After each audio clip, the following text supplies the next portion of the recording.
The Alpha King betrayed his Luna. She returned wearing the crown of the mightiest Wolf Queen. The moment Mira Hayes walked into the house and heard laughter coming from the kitchen, something shifted inside her chest. Not broke. Shifted. Like a bone moving quietly out of place, while the skin above it stayed perfectly still. She stood in the hallway of the home she had spent 3 years making beautiful, and she listened to that laughter, and her fingers went cold, before her mind had even caught up to what her body already knew. She had been out since 8 in the morning, but was now 7:30 in the evening.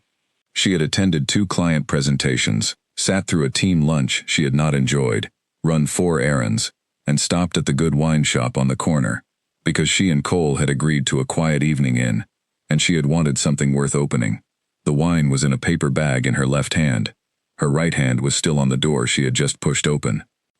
She set her keys on the hook by the door, the way she always did, because her hands needed something familiar, while the rest of her worked out what was happening. Her bag went on the chair. She straightened her jacket. She breathed 3 slow times, and then she walked toward the sound. The kitchen. Of all the rooms in the flat, of all the places in the world, it was the kitchen where she found them. The kitchen she had cooked in every evening for 3 years, where she had learned his mother's recipes because it mattered to him, and she had wanted to show him that the things mattering to him also mattered to her, where she had stayed up past midnight preparing food for his business dinners while he stood at the counter, describing the guests, and she had nodded, and listened and served, and he had thanked her in the distracted way of a man who has stopped noticing what is right in front of him. The kitchen where she had once burned her hand on a pan, and he had held her wrist under cold water, and she had thought, in that small, uncomplicated moment, that this was what it meant to be chosen by someone paying attention. Natalie was sitting on the counter. Natalie, who had been Mira's friend since the 2nd year of university. Natalie, who had been the person Mira called when her father had a health scare 2 years ago, and she needed someone to sit on the phone with her at midnight, without trying to fix anything. Just stay. Natalie, with her easy laugh and her red hair, and the particular quality she had of making every room feel slightly more alive than it had been before she arrived. Natalie, who had looked at Cole Hartley, the first time Mira introduced them with an expression Mira had told herself was simple admiration. The Cole stood close to her. Too close. His hand rested on the counter beside her hip, not on her. Precisely. Beside her. In the precise arrangement of people who have agreed to behave if caught, and are discovering, in this moment, that they have not quite managed it. The proximity was the thing, the ease. The way 2 people stand when they have already crossed every line, and are no longer afraid of being seen. Mira stood in the doorway and said nothing. Natalie saw her first. The color left her face in a single visible rush, like water emptying from a tipped glass. Her expression moved through shock, then recognition of what had just been lost, then something that might have been shame, but arrived too fast to be certain of. Cole turned slowly, composing himself as he turned. When his face was fully toward her, she saw what she had not expected to see. He did not look guilty. There was no guilt on his face at all. There was something that looked, in the warm yellow light of her kitchen, uncomfortably, unmistakably like relief. Mira, he said. Just her name. Nothing after it. How long? She said. Her voice was steady. She would be proud of this later. Natalie slid off the counter and began to speak. The words came. Explanation. Apology. The beginning of something designed to fill all the available air, so that the weight of what had happened could not settle. Mira did not process a single one of them.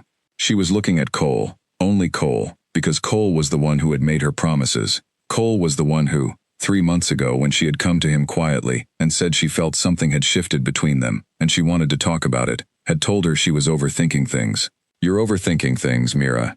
This is one of the things you do. This you create problems in your head, and then you can't find them anywhere else, and you decide it means something. It doesn't mean anything. She had believed him. She had done the work of believing him, because she loved him. How long? She said again, quieter than the first time, not softer, quieter. Mira, let's not do this right now, Cole said. 5 words. The capsule form of an entire relationship dynamic. Not an answer. Not an apology. Not even an attempt at one. A management strategy. The same practice dismissal he had used on her for years whenever she raised something that made him uncomfortable. Let's not do this right now. as if her pain had a scheduling conflict, as if her right to understand what had happened was a matter of timing. Natalie left. She gathered her jacket from the back of a kitchen chair and went without saying goodbye, and Mira heard the front door open and then close, and then there were only two people left in the flat. She and Cole stood in the kitchen she had made beautiful. The rugs she had chosen were under their feet, the paintings she had picked were on the walls, the warm yellow light she had campaigned for was overhead. Every detail of this room was the result of a decision she had made, and he had benefited from, and she stood in the center of it and waited. He talked.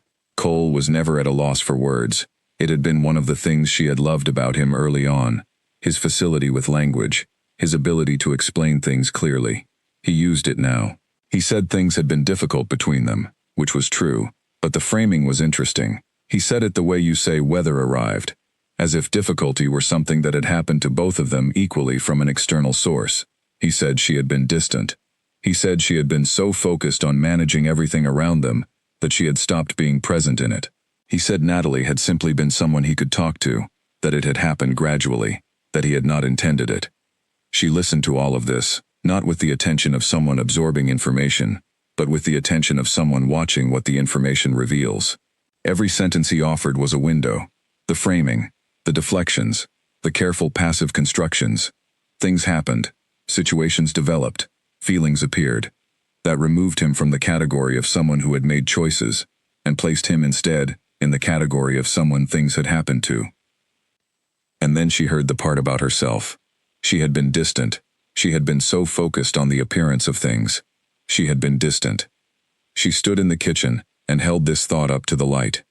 She had cooked his meals for 3 years, organized his life, declined the job offer in Edinburgh that would have changed everything, because he said it was bad timing and his business was at a critical stage, dropped the writing class after 2 sessions because Thursday evenings were inconvenient, and she had always had something to prepare for him. Let Helen, her closest friend from university, thin out to twice in 2 years because there was always something else, always his needs pressing against the available time.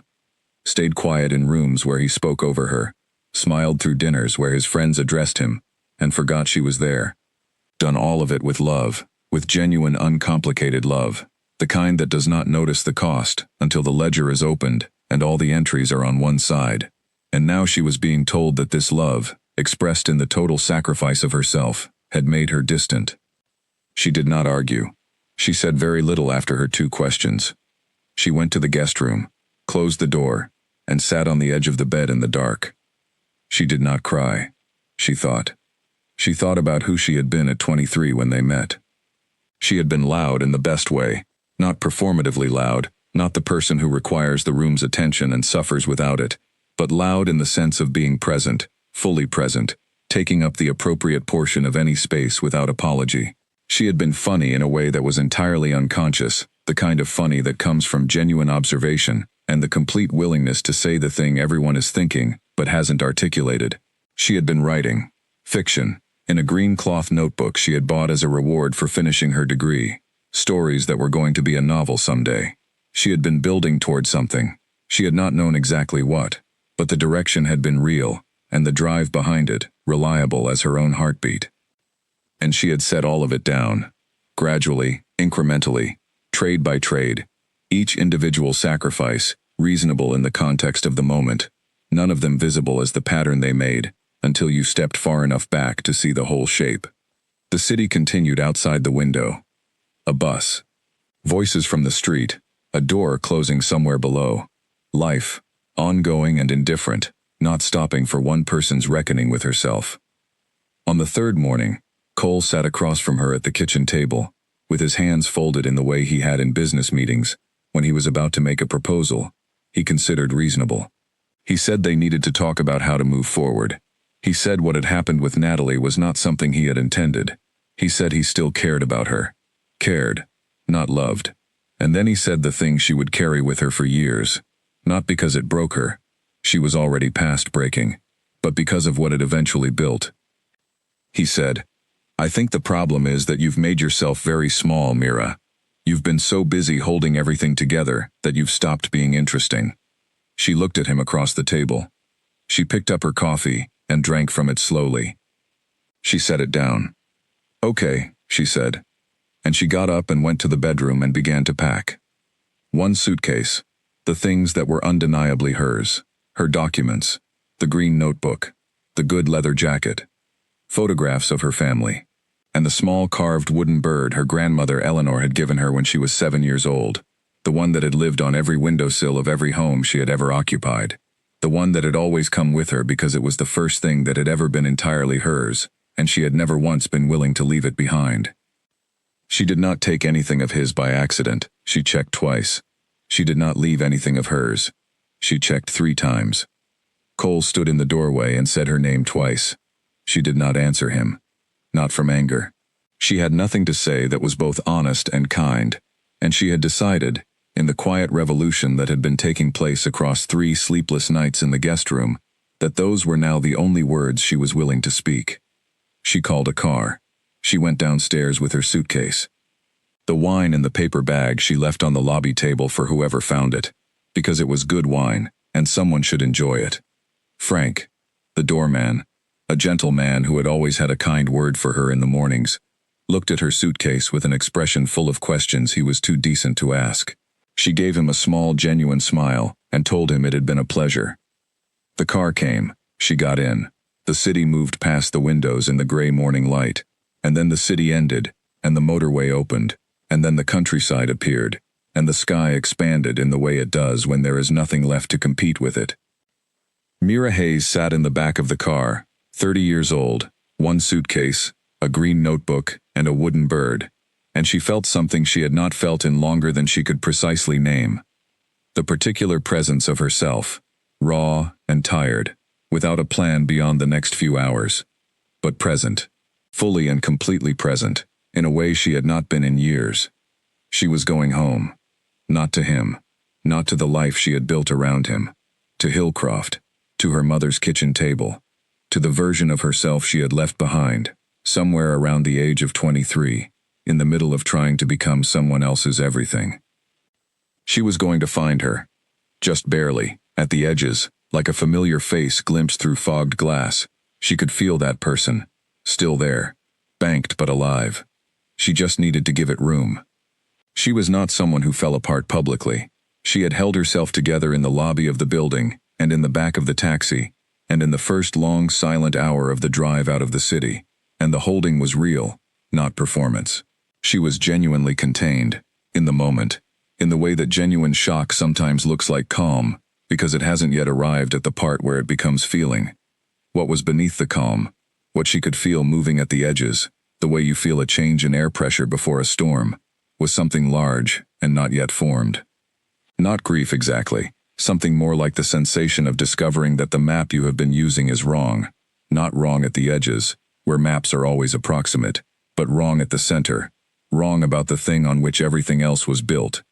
She had built 3 years on the belief that Cole Hartley, despite his professional success and the particular authority with which he moved through the world, had chosen her specifically, not for what she could provide, for who she was, because she was the person he came home to, because in the private interior of the relationship, she was the one who mattered most.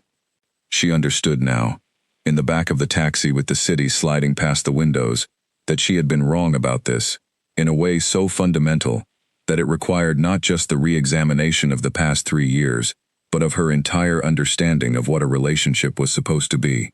The relationship had not been about who she was. It had been about what she provided, and the two things were not the same. A person can provide a great deal to someone who has never actually seen them. She pressed her head against the cool glass of the window, and let the thought be there without trying to resolve it. She had time. She had, whatever else had just been taken from her, a great deal of time.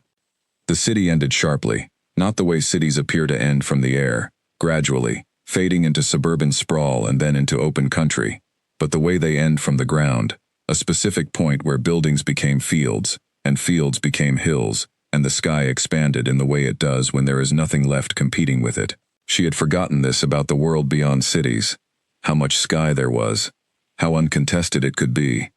She breathed. She was going to need that sky. Natalie had sent 3 messages before Mira switched her phone to silent. She had not read them. Not yet. There would be a time for that.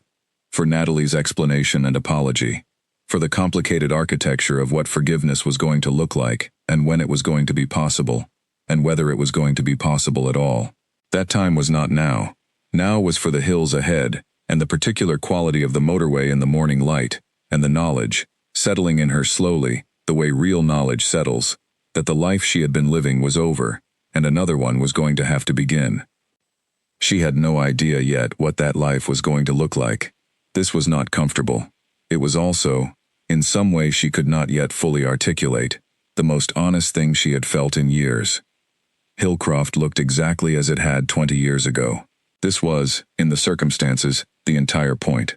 After 3 years of living at the speed of whatever Cole needed next, the stillness of Hillcroft felt less like a retreat and more like a landing. Somewhere to touch down, somewhere to find her feet.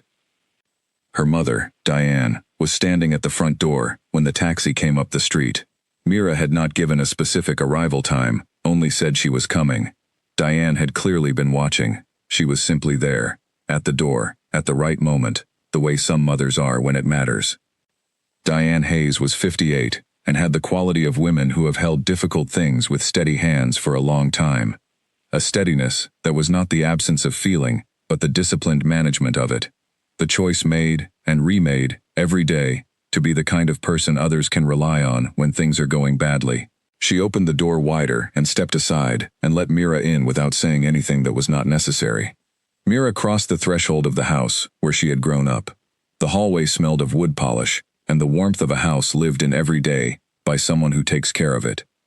The wooden floor, the coat hooks, the small watercolor her father had bought at a craft fair years ago, still hanging at the end of the hall in the slightly crooked frame Diane had never straightened, perhaps because straightening it would have felt like losing something. Diane made tea. They sat at the kitchen table, the same one at which Mira had done homework and eaten every Christmas dinner of her childhood, and Diane poured into the cups she had always used, and waited, in the unhurried way of a woman who knows that useful conversation cannot be rushed, for Mira to be ready. Mira told her most of it, not all. There were parts still too close, parts that felt like touching a bruise, but enough.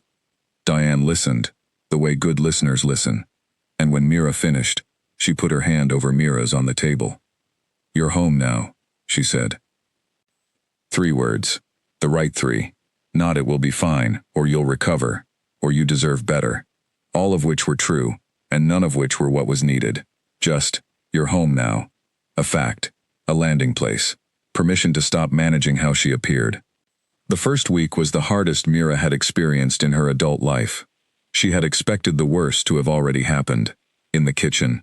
In the 3 silent days after. In the packing of the suitcase, and the taxi through the gray morning. She was wrong. Grief is not a single event at the point of impact. It is a sequence of ambushes arriving from directions you are not facing, at moments when you are busy thinking about something else. It came in the early mornings when she woke in the half-consciousness between sleep and waking, and reached, involuntarily, for a life that was no longer there. It came at mealtimes when she found herself cooking for one, and standing afterward not knowing what to do with her hands. It came at 11 at night, when the town outside went so quiet that her own thoughts were the loudest thing in the room, and her thoughts were not always gentle companions. She let herself feel it. She had watched friends and colleagues move through difficult endings, with what appeared to be remarkable speed, posting about healing and new chapters within days of something collapsing, and she had always suspected, without judgment, that the speed was defense rather than recovery. She had no interest in that speed. The feeling was real. The loss was real. The self-erasure she was only beginning to understand. That was real. And possibly the most serious thing of the 3. She walked every morning through Hillcroft, and the hills above it, on paths she had known since childhood. She walked without her phone, which she had not done in years, and the absence of it created a space she had forgotten was possible. Just her thoughts, and the hills, and the specific quality of autumn air in October, clear and cold, and smelling of turned earth, and the beginning of wood smoke. Her brother Owen arrived on the Friday. He drove from London, without mention of what he had cancelled, arrived with the particular lack of ceremony of someone who has decided that being present matters more than the surrounding circumstances.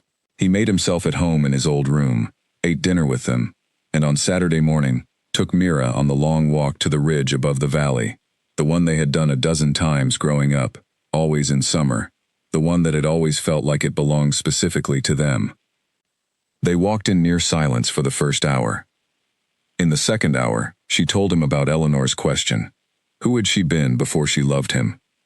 Owen was quiet for a moment, then, And I'm working on it, Mira said. Good, he said simply, and did not add anything. This was exactly right. Eleanor lived 15 minutes away in a small cottage with a vegetable garden and a kitchen full of herbs, and the warm wood smell of a house, inhabited by the same person for a very long time. Eleanor was 78. She had buried a husband, outlasted considerable hardship, raised 4 children, and rebuilt a life from almost nothing twice. She had the quality of very old women who have survived very much. An undramatic certainty about things. She did not panic. She did not catastrophize. She assessed, decided, and moved. Mira visited on the 9th day. She had not planned to say much. She sat in Eleanor's kitchen and drank tea, and watched her grandmother move around the room with the unhurried efficiency of someone who stopped wasting time on unimportant things long ago. Eleanor sat across from her eventually, with her own cup, and looked at her the way she had always looked at her, directly, without the softening most people applied when they were trying not to say something true. You look like someone who has been very busy being someone else's answer, Eleanor said. Mira opened her mouth and closed it. I've watched you disappear gradually for 3 years, Eleanor continued, not unkindly. As a fact. I didn't say anything because a person can't hear it until they're ready, and they can only be ready when they've felt the edges of the space where they used to be. She paused. You've felt them now. Yes, Mira said. The question I want you to sit with is not what happened, and not what comes next. Both of those will answer themselves. The question is this: who were you before you loved him? Mira sat with it for the rest of the afternoon. Eleanor went about her ordinary business, and let Mira sit at the kitchen table and think. She sat with it, the way Eleanor had always taught her to sit with difficult things, not fighting it, not rushing to resolve it, just being present with it. Who had she been before Cole Hartley?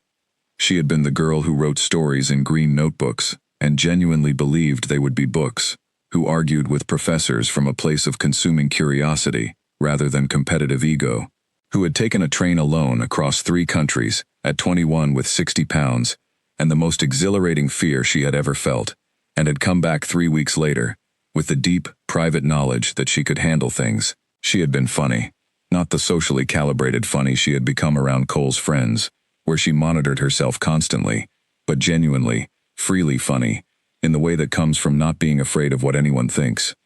She had been ambitious. She had wanted to build something. She had taken up her full portion of any room without calculating whether it was too much. And she had set all of it down. She had set it down gradually, incrementally, out of love, the way you set something down because you need your hands free for something else, and then forget to go back for it. She drove home from Eleanor's by the long way, through the quiet autumn lanes, and she allowed herself to feel the full weight of what she was beginning to understand. It was not only about the betrayal. The betrayal was the event that broke the surface. But the water beneath had been filling slowly for years, the gradual lowering of herself, the accumulated weight of choices, all pointing in the same direction, each one reasonable in isolation, none of them visible as the pattern they made. She had made herself invisible. She had done it out of love. This did not make it wise. That evening, she found the green notebook in her suitcase. She had brought it automatically, the way the wooden bird had come automatically, because both of them were simply things that came with her. She sat on the edge of her childhood bed, opened it to the first blank page, and wrote one sentence in her ordinary handwriting. I am still here. She closed the notebook. She turned off the light. She slept. The deep, whole sleep of someone who has made a decision. Not a large one, not yet. Just the decision to begin. What Mira did not speak about in those first weeks, even to Diane, was the shame. She was not someone who used the word lightly. She had always been suspicious of the way it got applied too broadly, diluted from something specific and serious into a catch-all term for discomfort. But shame was the right word for the particular thing she was dealing with, and she was too honest with herself to use a softer one. The shame was not about what Cole had done. It was not about Natalie. It was about her own sustained and willing blindness. She had seen, across 3 years, many things she had chosen not to fully register. The way certain of his friends spoke to her, as if she were furniture that had been given the gift of animation. The occasions when her ideas, offered in group settings, were received in polite silence, and then repeated by him minutes later, to enthusiastic reception. The pattern of conversations in which she was not so much spoken over as never quite included, not through any single act of rudeness but through the accumulated invisible texture of not being quite fully there. She had noticed all of it. She had explained it to herself with the creativity of a person who needs things to be other than they are. He doesn't realize. It's just how this particular group operates. It would be worse to make it an issue. She had managed it. She had adapted. She had found ways to participate that required less of the room's goodwill than full participation would have asked. And she had told herself this was sophistication. It was not. It was retreat. She could not be angry with him for failing to notice her when she had been complicit in her own invisibility. This was the thought she kept arriving at in the small hours of the Hillcroft nights, and it was the one she had least patience for, because it was both entirely true and entirely insufficient. He was not absolved by her participation, but she was also not a victim in the uncomplicated way she might have preferred. She was a participant in something she had not fully understood until it was over. She sat with this, the way Eleanor had taught her, without pressure to conclude, without demanding she feel a specific way by a specific time. She was becoming, in those weeks, a woman who could tolerate complicated things, without needing to simplify them prematurely. This was not dramatic. It was not a lesson learned in a single moment of clarity. It was the slow building of a capacity, one uncomfortable day at a time. She was going to need that capacity. What she was building was going to require it. The Hillcroft weeks had their own rhythm. She walked in the mornings and wrote in the late mornings, and sat with her thoughts in the afternoons, and spent her evenings with Diane, who cooked good simple meals, and asked practical questions, and watched her daughter with the careful, patient attention of a woman who has been worried for a long time, and is finally being given information she had always suspected was coming. The money situation she had organized in the first week, not from panic. She had savings, deliberately maintained across the years with Cole, a private financial independence she had never quite been able to explain, and had never needed to explain until now. She had always kept her own account. She had told herself it was sensible. She understood now that some part of her had known, even when the rest of her was not looking, that she needed to be able to leave. She was grateful for that part. That part had done her a considerable kindness. She had resigned from the marketing firm by email on the second day after the guest room. The firm had responded politely, and she had not mourned the job. She had performed engagement in that job for 2 years. She was done performing. The resigning and the financial organizing were acts of a particular kind, practical, concrete, with specific steps and visible results. She found that she needed these kinds of acts in proportion to the other kind of work she was doing, the slow interior work of understanding and grieving and beginning to plan. The practical acts anchored her. They gave her body something to do while her mind worked through the harder things. The harder things were slow. Owen called twice a week, short calls, no pressure. Helen wrote once, a message that said only, "Whenever you're ready, I'm here." Mira read it and filed it. She was not ready yet. She knew Helen would understand, because Helen was that kind of person, and she felt the warmth of that understanding even from a distance. The writing, when it really got going, in the 4th week, was revelatory, in the specific sense of something being revealed, rather than something being created. She was not making up the stories she was writing. She was finding them, the way you find things you dropped in a dark room, by moving slowly and feeling carefully until your hand closes on something solid. The woman with the stopped clocks, the man with the undeliverable letters, the town that had forgotten something everyone needed to remember. Each of these images arrived from somewhere she could not precisely identify, and each one led her deeper into the habit of writing, the daily practice of showing up at the page and trusting that something would be there. Something was always there. The morning she wrote the first paragraph she was genuinely proud of, she sat back and read it over twice, and then put the pen down and sat with it for a moment. The particular quality of that feeling, the specific, clear, not performed knowledge that she had done something good, was familiar in the way of things you haven't felt in so long that when they come back, they feel simultaneously new and deeply remembered. She had been this person. She was this person still, all she had just been, for 3 years, somewhere else. Grief is patient, in a way that ambition is not. This was what Mira was learning in the weeks that followed, and learning it without the resistance she might have brought to it before everything. Grief had its own schedule. It did not respond to effort or the reasonable argument that she had acknowledged it and was ready to be done with it. It arrived when it arrived, said what it had to say, and departed on its own terms. She let it. This was the discipline of those weeks, not forcing recovery, not constructing a schedule designed to look like healing, simply allowing the days to be what they were, some heavy, some lighter, some passing in the gray monotony of sadness that is not dramatic but is entirely consuming. Diane gave her space and presence in exactly the right proportions. She left food. She kept fresh flowers on the kitchen table. She asked one practical question per day. What do you feel like eating? Do you want company? Because practical questions allow a person to answer without performing a state of being they may not have access to. Owen called twice a week and kept the calls to 20 minutes, which was long enough to matter, and short enough that Mira did not need to manage his feelings about her situation. He was good at this. She had not always noticed how good, because she had not always needed it. The writing started in the 3rd week without Mira quite planning it. She woke before dawn on a Tuesday, and lay in the dark, and something was there. Not a thought exactly, more like a shape, the edge of an image, a woman standing in a room full of stopped clocks. She got up, found the green notebook in the bedside table drawer, found the pen on the nightstand, and wrote.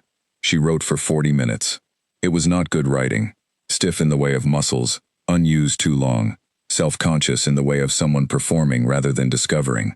The sentences arrived, already second-guessing themselves, but she did not stop. The stiffness was not the point. It told her she had been away. It did not tell her she could not come back. The next morning she woke and wrote again, and the morning after. By the 4th morning she was not waking early by accident. She was waking because she wanted to get to the desk. She started carrying a small notebook in her jacket pocket for thoughts that arrived during the day, the way she had done at 21. She had forgotten she used to do this. Alongside the fiction, she began keeping different notes, about work, about the specific, structural gap she had observed repeatedly in 4 years at the marketing firm, the gap between what organizations said they needed and what they actually needed, between the stated problem and the real one. She had raised this in meetings. It had never landed. She had never had the standing to do anything about it. She had been the person making the room function, so that other people could lead in it. She wrote this down one afternoon, and looked at it for a long time. She had been making rooms for other people for 4 years. She had been doing it competently, consistently, and without credit, because she had not understood what she was doing while she was doing it. She had thought she was being a team player. She had been making herself invisible. Again, the same instinct, expressed professionally. She wrote in the margin, "Stop making rooms for other people and start building your own." She stared at this sentence for a while. It was exactly the right sentence. She called Dr. Patricia Holt, her university dissertation supervisor, on a Thursday afternoon. Dr. Holt had told her, at graduation, that she was one of the best strategic thinkers she had taught in a decade. Mira had thanked her and filed the compliment in the soft archive of things said that she had not been ready to act on. She retrieved it now and held it up to the light. Dr. Holt picked up on the 4th ring and said her name immediately, before Mira had finished introducing herself. "I always wondered when you'd call," she said. They talked for 2 hours and 20 minutes, the most mentally engaged Mira had felt in longer than she could precisely recall. Dr. Holt pushed back on every weak point without apology and offered precise, useful observations about the landscape Mira was considering. She said, "You should have done this 3 years ago. You have the mind for it. Don't waste more time." Mira spent the rest of that evening building the plan outward from the angles the conversation had opened. She also, during the Hillcroft weeks, did something she had been delaying for years. She properly organized the administrative backbone of her independent life. Documents, accounts, professional memberships she had let lapse, certifications that had expired, subscriptions attached to the old job's infrastructure. She went through everything methodically, with the satisfaction of someone bringing order to what has been left to drift. It was the administrative equivalent of the personal work she was doing, going back through the inventory of her own life, to find what was there, what was missing, what needed renewing, and what had been kept past its useful date. The green notebook filled. By the end of the 6th week, it had 40 pages of fiction and notes, and crossed-out sentences, and the occasional line that arrested her with its quality. She had written a scene she was genuinely proud of, not in the provisional way of early drafts, but with the clear sense that this was something she would not change, something that had landed exactly where it needed to. She had not felt this in her writing for years. She was coming back. Everything she was doing, in Hillcroft, and in the thinking, and in the notebook, was a form of coming back, to the work, to herself, to the full occupancy of her own life, one day at a time, one page at a time, one honest reckoning at a time. Without a schedule, and without a guarantee of any particular outcome. She was doing it because it was necessary, because the alternative, the return to a smaller version of herself, in whatever new context it presented itself, was not something she was any longer able to choose. She had seen too clearly what the smaller version had cost. Eleanor came one Sunday, and afterward, while they were washing up, stood at the sink beside Mira, and said, as if continuing a conversation they had been having for some time, "I've been thinking about what you're going to do." "So have I," Mira said. "I know. I want you to know you're thinking about it correctly." A pause. "The question is, whether you're going to trust what you know, or wait for someone to give you permission to act on it. You've spent a lot of years waiting for permission. I would like you to consider not doing that anymore." Mira dried a plate. "I think I'm ready," she said. "You've been ready for longer than you think," Eleanor said. "You've been ready, and you've been using the readiness in service of other people's projects. It's time to use it in service of your own." This was the sentence, the one that cut through everything. She kept returning to it for days, the way you return to something that is still working on you. She told Diane on a Sunday evening. She was moving to Bristol. Diane looked at her for a long moment. "You look like yourself again," she said. "I think I'm starting to," Mira said. "Bristol is a good city," Diane said, and reached for the salt, and that was the whole conversation. Eleanor came on the Tuesday morning she left. They stood in the early light outside the family house, and Eleanor held both of Mira's hands in hers, and looked at her with the assessment of someone who knows the difference between people who are fleeing and people who are arriving. "You're not the same person who came home 11 weeks ago," Eleanor said. "No," Mira agreed. "Good, that one needed replacing." Mira laughed, the first full, unguarded, unmanaged laugh in 11 weeks. She hugged her grandmother and got in the car. The wooden bird was on the dashboard. The green notebook was on the passenger seat. She drove out of Hillcroft and onto the motorway and turned the radio on. A song she loved came on, one she had stopped playing because Cole had called it irritating. She turned it up and sang along at full volume, badly and freely, all the way until the city appeared ahead of her. Bristol. She was going to find out it was exactly right. The plan for the business grew in the evenings after the fiction hour. She had always been good at the analytical side of things, the strategy, the ability to look at a problem from 4 directions at once and find the entrance point the other approaches had missed. In the years at the marketing firm, she had done this quietly and consistently, frequently solving problems her managers presented as unsolvable, and watching the solutions get absorbed into the general goodwill of the team without her name attached. She had not minded at the time. She had been too busy minding other things. She minded now. Retrospectively, in the evenings in Hillcroft with the planning notebook open and a cup of tea cooling beside her, she minded it very much, not with bitterness. Bitterness was a foundation that corroded, but informationally, it told her something about what she was capable of and what she had been willing to let go unnamed. She was not going to let things go unnamed anymore.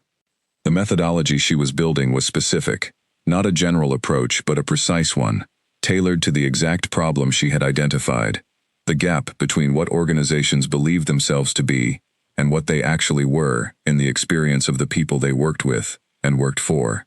She had a theory about why this gap existed, why even intelligent, serious organizations so consistently maintained a self-image that bore only partial relationship to reality. And she had a theory about how to close it, and what happened when it was closed, and why the organizations that managed to close it consistently outperformed those that didn't. She could not yet prove the theory at scale. She had the evidence of her own years of observation, which was real evidence, worth something, but not the same as systematic proof. Part of what she needed to do in the first years of the business was produce that systematic proof, engage with clients in a way that was rigorous enough and documented well enough that the work could be studied and replicated and built on by others. This was ambitious. She knew it was ambitious. She had the particular relationship with her own ambition that comes from years of having suppressed it. She saw it clearly now, without the apologetic softening she had formerly applied, and what she saw was large and specific and genuinely exciting. She was going to do this. She was not going to make herself small about it. She was going to build exactly what she intended to build, at the scale it deserved to be built, and she was going to put her name on all of it. The business landscape she researched had the quality that all landscapes have when you approach them with real attention. It kept revealing itself. She would read something, and the reading would open 3 more directions. She would follow one, and find herself in a part of the field she had not known existed, which illuminated something about the part she had started from. She worked through the evenings and some of the nights, and occasionally during the long thinking walks on the hills, when the ideas that wouldn't come at the desk came instead from the movement and the cold air, and the wide-open quality of thinking without walls. By the end of the 6th week she had the bones of a real plan, imperfect, with gaps, but real. Not a fantasy of a business, not a vision board, but an actual structure, with a methodology inside it, and a market it was designed to serve, and a theory of how it would grow. She photographed each page of the planning notebook with her phone, the first records of the business she was going to build. She was ready. Not fully. Not in the way that fully ready people feel before the beginning of something large, but ready enough. She had learned that you are never fully ready. The gap between almost ready and ready is closed by the decision to begin, not by the arrival of certainty. She made the decision. She was going to Bristol. She was going to build problem-first consulting, and she was going to do it well. She also, in the Hillcroft weeks, let herself think seriously about what she was afraid of. She had not done this in years. Not real thinking about fear, the examined kind. In the years with Cole, she had been too busy managing things to spend much time examining what was underneath the managing. She had kept herself in motion, and motion had kept her from stillness, and stillness, she had understood somewhere beneath her awareness, was where the fear lived. She was still now. Hillcroft made her still, and in the stillness, the fears arrived.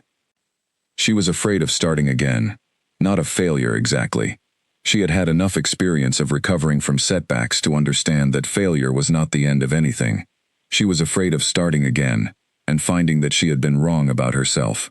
That the ambition she felt, so clear and real and specific in the planning notebook, would prove on contact with reality to be less solid than it appeared. That she would get to Bristol, and get to work, and discover that she was not, after all, someone who could do what she was planning to do. This was the real fear. Not that the world would not receive what she built, that she would not, in fact, be able to build it. She sat with this fear in the mornings, and did not fight it. She let it be there, and she thought about where it came from, and what it was based on, and whether the evidence supported it. The evidence, when she looked at it honestly, did not support it. She had been good at the work she was imagining doing. She had been good at it for years, while doing it invisibly, in service of other people's projects. There was no reason to believe that doing it in her own name would make her less good at it. The fear was not based on evidence. It was based on years of having made herself small, years of having accepted the implicit argument that the space she occupied was on sufferance rather than by right. The fear was an artifact of the previous version of her life, not a legitimate warning about the next one. She identified this. She named it. She went back to the planning notebook and kept working. This was what it looked like to stop waiting for permission, not a dramatic moment of confidence, a mundane, repeated choice to keep working anyway. The plan, in its earliest form, was not impressive. It lived on pages in the green notebook beside passages of fiction, and crossed out sentences, and a circled question she could not yet answer. But Mira had made peace with the idea that real things, things that last, begin exactly this way. Not with a clean, confident blueprint, with scribbled notes and questions, without answers, and contradictions that clarify themselves only when you have worked long enough and closely enough to see how they resolve. She spent the final weeks in Hillcroft, building the plan quietly. She told no one.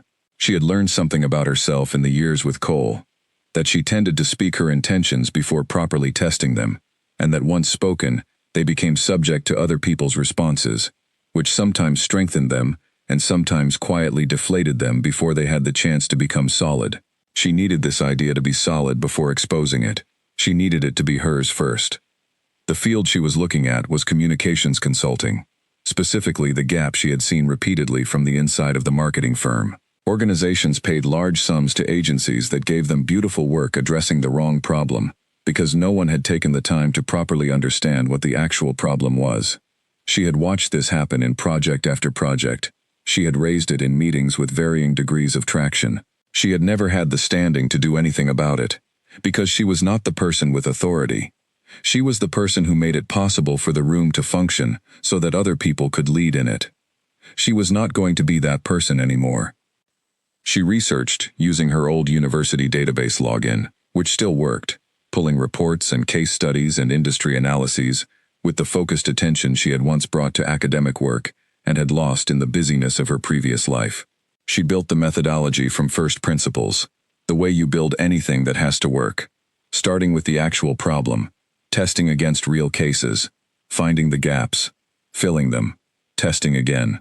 It was demanding and absorbing, and she worked on it in the mornings, after the fiction hour, and in the evenings, and occasionally in the middle of the night when it would not let her sleep. She also drew diagrams, physical ones, with pen on paper, messy, and corrected, and extended with arrows. She photographed each one and filed it carefully. The first document of the business she was going to build. She would look at these diagrams years later, when the business was real and its influence traceable, and feel the particular warmth of things that connect an ending to a beginning, not the clean retrospective narrative, but the actual messy texture of how things start. The plan had a name by the end of the 5th week. Problem First Consulting. Clear. Unambiguous. A description that was also a promise. She wrote it on a card and put it in her jacket pocket and carried it with her. She reached out to 3 people, carefully, without the desperation that makes early outreach counterproductive. The first was Helen Marsh, who had left the marketing firm 2 years before Mira, and had since built a small, well-regarded brand consultancy in Bristol. Mira had not known Helen was in Bristol when she chose the city. Discovering this felt like the right kind of coincidence. Helen had always been direct in the way Mira respected. She did not soften information to protect feelings. She delivered it without cruelty. She agreed to coffee immediately. The second was Dan Carter, a former client at the marketing firm who had been, in every meeting Mira had been in with him, the most frustrated and the most clearly right person in the room. He had consistently articulated the feeling that the problem he was being helped with was not the problem he actually had. He had never quite been able to name what the actual problem was, but he had known with certainty that it was there, and Mira had known it too, and the firm had continued to address the surface. She wrote him a brief direct email. He replied, within 2 hours, and suggested lunch. The third outreach was the hardest to write. It was to Clara Fenn, an entrepreneur 2 years ahead of her at university, who had built and sold a technology business before she was 30, and who Mira had admired from a careful distance for years, with the particular mixture of admiration and self-doubt you feel toward people you suspect are operating at a level you might also be capable of, if only you gave yourself the conditions to find out. Writing to Clara required the kind of honest self-exposure she found genuinely uncomfortable, stating plainly, to someone of that caliber, where she was starting from and what she was trying to build. She wrote 6 drafts and sent the most honest, because the most honest was always the one worth sending. Clara replied on a Sunday morning with 3 paragraphs identifying 3 specific gaps in Mira's thinking and saying she recognized the shape of what was being described, and that if those gaps could be addressed, what Mira was building was worth building. She was in Bristol in 3 weeks and free for dinner. Mira spent 3 weeks on those gaps. The coffee with Helen was more valuable than anticipated. Helen was 6 years into her own consultancy and had the honest account of the early difficulties that only comes from having survived them. She talked about the specific loneliness of working alone, the way the absence of colleagues to think with made some problems take twice as long to solve. She was generous with specifics, in the way people sometimes are, when they remember what it felt like to need that generosity, and not always get it. At the end, she said, "Call me when you're stuck." Treat it as two people in the same field helping each other think. The lunch with Dan ran 3 hours. She had prepared thoroughly, not just the presentation of what she was building, but a real understanding of his business, his market, the problems he had been articulating publicly for 2 years, if you read his interviews carefully, which Mira had. When she described his actual problem back to him, the structural issue underneath the stated frustrations, the gap between what his business believed itself to be and what it actually was in the experience of the people it worked with, he went very still. "That's it," he said. "That's exactly the thing nobody has managed to say to me before." She told him how she would approach it. She was transparent about not yet operating. She had a methodology and a formation, but no clients yet. She did not oversell. She let the thinking speak. Dan leaned back. "When you're ready to take a client, I want to be first." The dinner with Clara Fenn was the crucible. 2 hours and 40 minutes of examination, not hostile, but rigorous, designed to find the weak points before the market did. Mira answered everything as honestly as she could, including what she didn't know, which was, she could feel, the right approach with Clara. At the end of the evening, Clara said, "You're not ready yet. 6 months. Stood and build the methodology properly. Get someone smart to try to break it before you put it in front of a paying client. Don't apologize for being at the beginning. Everyone who has built something was at the beginning once. It's not a weakness, unless you make it one." She gave Mira 3 names. "Reach out in 4 months. Not now." Mira wrote down the names. She went home and sat on the roof terrace of the flat she had just moved into. The flat in Montpelier, small and full of south-facing light, exactly right. In the October cold, with a blanket and a glass of wine. She thought about the 3 conversations and what they added up to. They added up to, you are doing the right thing, and you are not ready yet, and you know exactly what to do between now and ready. That was enough. It was more than most people had at the beginning of something that mattered. 4 months, she told herself. She went inside. She went to the desk. She had work to do. The Montpelier flat had a quality she had not experienced in a living space since her first flat at university. The specific quality of a place that suits you exactly, that fits the shape of the life you are trying to live. She had not been able to articulate this in advance. She had found it by being in it. The ceiling height, the light at specific times of day, the sound of the street below, the temperature of the roof terrace in the evenings, all of it added up to something she could only describe as correct. She did not take this for granted. She had lived in spaces that did not suit her. The flat she had shared with Cole had been objectively impressive, well located, well appointed, the product of his taste and her labor in roughly equal measure, and it had not suited her at all. She had spent 3 years in it, without ever quite settling, without ever quite feeling that she was in the right place, and she had told herself this feeling was about the relationship, or the city, or the phase of life, rather than the flat itself, because acknowledging that the flat did not suit her would have required acknowledging that the life wrapped around it did not suit her either, and she had not been ready to do that. She was ready now. The morning fiction rule she established in the first week, and kept with the seriousness of a commitment to herself that could not be broken. The wooden bird on the windowsill was the first thing she saw when she walked into the kitchen each morning. The notebook on the desk was the second. The card above the desk with the 1-sentence plan was the third. By the time she had made coffee and sat at the desk and opened the notebook, she was in the state she needed to be in, present, alert, and focused on the one thing that was completely and only hers. She wrote badly for 2 more weeks in Bristol, before the writing began to ease. She had written badly in Hillcroft, and medium, badly in the last weeks there, and now she was writing with more ease, but not yet with the full ease she was looking for. The ease of writing that comes from having been doing it long enough that the self-consciousness has worn off. She was patient with it. She understood that this kind of ease is not something you can force. You can only continue to show up and let it arrive in its own time. Between the writing hour and the business day she walked. Bristol rewarded walking in a way that the city she had shared with Cole had not. It was human-scaled, full of hills and corners and the particular pleasure of a street that surprises you. She walked with no agenda, not thinking about the work, just being in her body in the city, and letting the city become familiar. By the end of the first month, she had routes she preferred and shortcuts she had discovered, and a coffee shop on the corner of a street near the offices she had identified as a possibility, where the barista knew her name and how she took it. These small routines mattered. She had not had small routines of her own in years. She had had routines, but they had been organized around someone else's needs. Breakfast at the time he preferred, coffee in the cup he liked, the morning organized around his schedule. Having routines that were entirely her own felt like wearing clothing that fit properly after years of wearing things that were almost right. She was learning what fit her. She was learning, more fundamentally, what she was. The conversations with Helen and Dan and Clara had given her direction and momentum. She worked through the 4 months before she was ready to reach out to the 3 names Clara had given her, with the focused, self-generated discipline of someone who has no external structure and is providing all of the structure themselves. She kept the hours, she did the work. She checked in with herself regularly and honestly, and made adjustments when adjustments were needed. She was, in those 4 months, becoming the person the business was going to need her to be. Not a different person.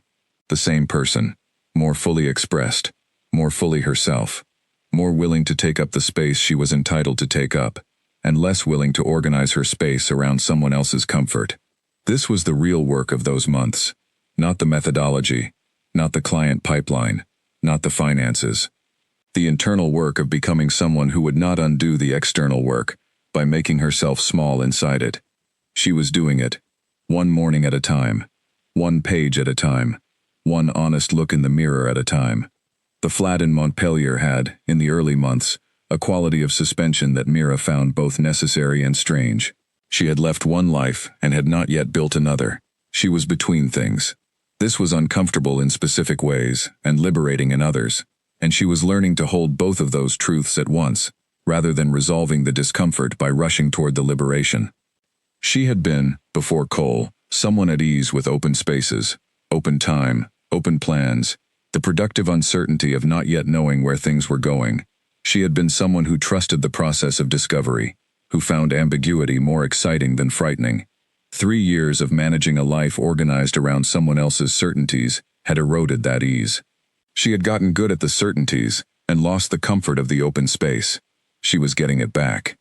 The writing helped. The morning hour with the notebook was the most reliable part of each day, the one thing that was definitively itself, regardless of what else was or was not happening.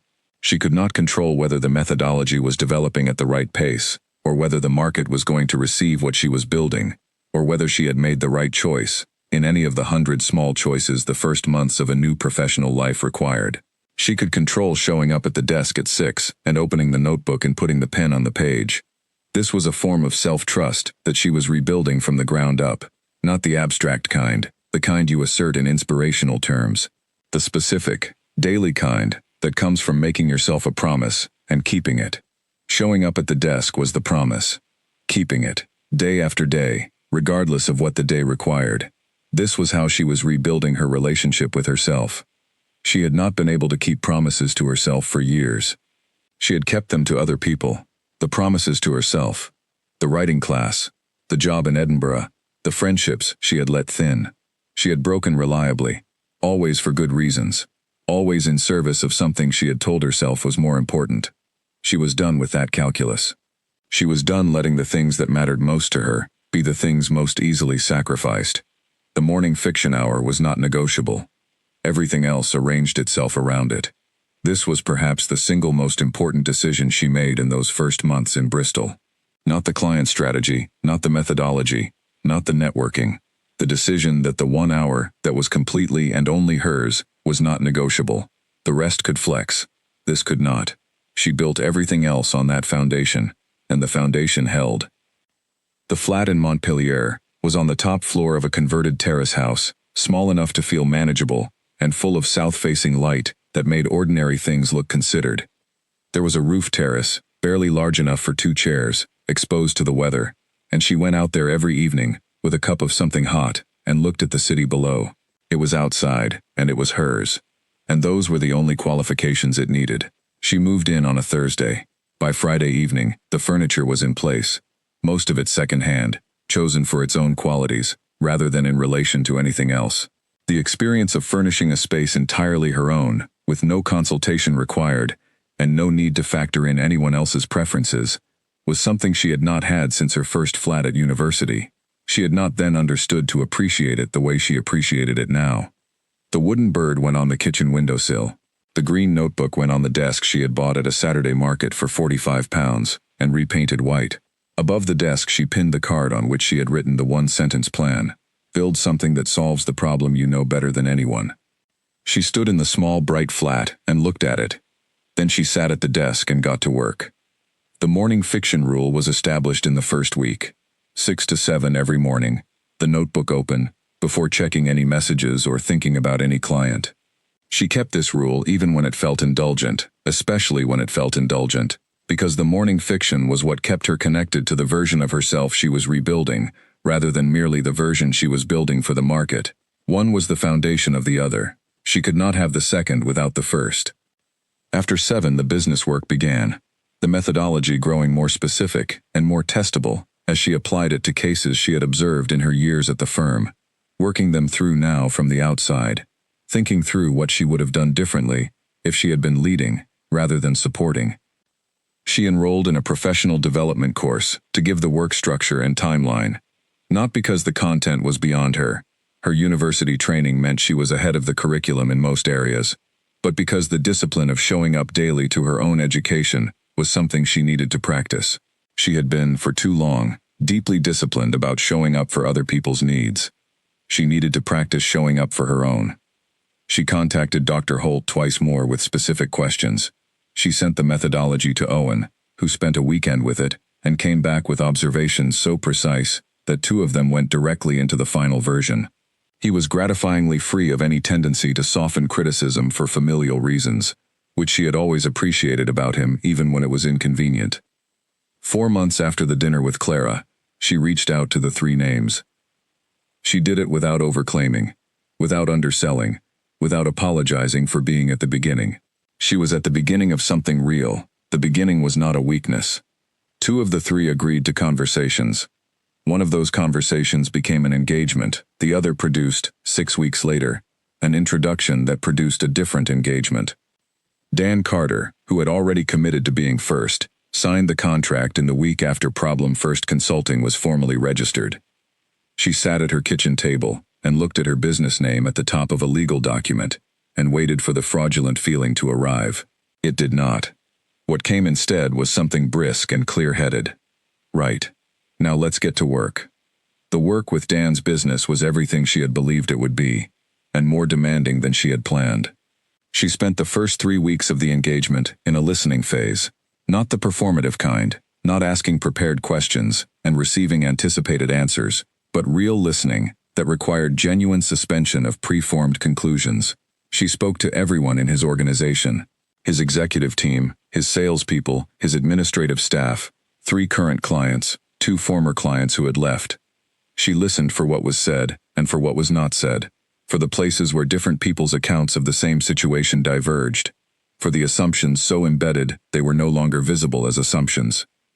At the end of 3 weeks, she had a clearer picture of what was actually happening in Dan's business than anyone inside it had. The findings she presented made Dan put down his pen and look at the wall for a moment.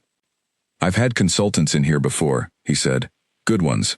From firms with large names. Lots of slides. Very professional. None of them said anything like this." "That's because they listened to you," Mira said. "I listened to your business." He looked at her. "What's the difference? You tell people what you believe the problem is. Your business shows you what the problem actually is. They're not always the same thing. Most consulting is structured around solving the problem the client has named. I'm interested in the problem that's actually there."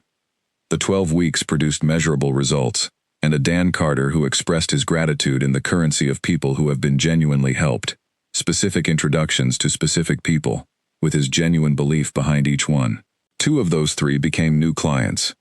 By spring, she had 4 clients. By summer, 6. By the end of the first year, 9. She sent Eleanor a message. 9 clients. Eleanor replied 20 minutes later. "Keep going." The morning fiction continued through all of it. The hour with the notebook before the business day. The novel growing page by page across hundreds of mornings. The accumulating evidence that she was a person who showed up for herself. She had not always been that person. She was that person now. The business published pieces she had been writing about the structural problems she saw across client work, substantive thinking about real patterns, not marketing dressed as advice. A business publication asked to republish one of them. She agreed. A podcast invited her as a guest. She became, in the specific and valuable way she had always wanted, rather than the broad and unfocused way she had never wanted, a name that people in certain professional rooms mentioned to other people in those rooms. Phil Warren came to her in the spring of the second year.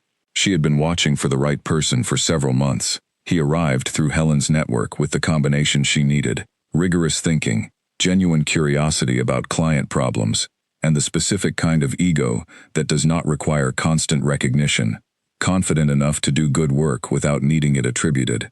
She interviewed him twice formally, and once over coffee. That was ostensibly a follow-up, but was in fact the most important conversation of the three, the one where neither of them was performing the interview. She saw in him someone whose thinking she would trust, adjacent to her name. She hired him in April. The addition of a second mind to the work produced the particular improvement that comes from the right complement, not someone who thought the same way, which would only amplify both strengths and weaknesses, but someone who thought differently in the ways that mattered. Problem First Consulting moved into proper offices in the summer of the second year, a ground floor space in a building housing 3 other small businesses, with a meeting room and a kitchen, and the specific atmosphere of a place where people come to work on things they find genuinely important. She had built a practice that did not depend entirely on her. This was the structural achievement she was most proud of, in the way that structural achievements are always more quietly important than visible ones. The work was hers in origin and in character, but it could now exist and grow without requiring her to be in every room. Through all of this, she did not measure what she was building against what Cole Hartley was doing. Not because she was above the comparison in the way of people who claim to have transcended things they have never worked to transcend. She was above it in the practical sense. It was a category error. She was not building a better version of what he had. She was building something that had nothing to do with him, from a starting point he had not provided, in a direction he had not pointed her toward. Making him the measure would have been like measuring the success of a building by how different it was from the empty lot it stood on. The lot was just where it started. What was built there was its own thing entirely. She was building for herself, and the building was going well. The 12-week engagement with Dan Carter was the proving ground, not just for the methodology. She had tested the methodology on paper and in thinking, and in the patient, rigorous examination it had received from the people she trusted. She had tested it enough to be confident it was right. What she was testing in the 12 weeks was herself, her ability to hold to the approach under the pressure of a real client relationship, her willingness to say difficult things directly when the difficult things were what the client needed, her capacity to be wrong about something and correct it without the defensiveness that undermined the trust the work required. She was not wrong often. When she was, she corrected without defensiveness. This was one of the more important things she learned about herself in those 12 weeks. The work with Dan's business was also the first sustained professional experience she had had, in which she was fully herself in the room. Not the managed version. Not the version that monitored itself for whether it was taking up too much space, saying too much, being too direct, making itself too visible. She showed up to every meeting as Mira Hayes, with her name on the methodology, and her name on the contract, and her name on the findings she presented. She did not minimize any of it. She did not deflect the attribution. She did not make herself smaller to make the client more comfortable. Dan noticed. Not immediately.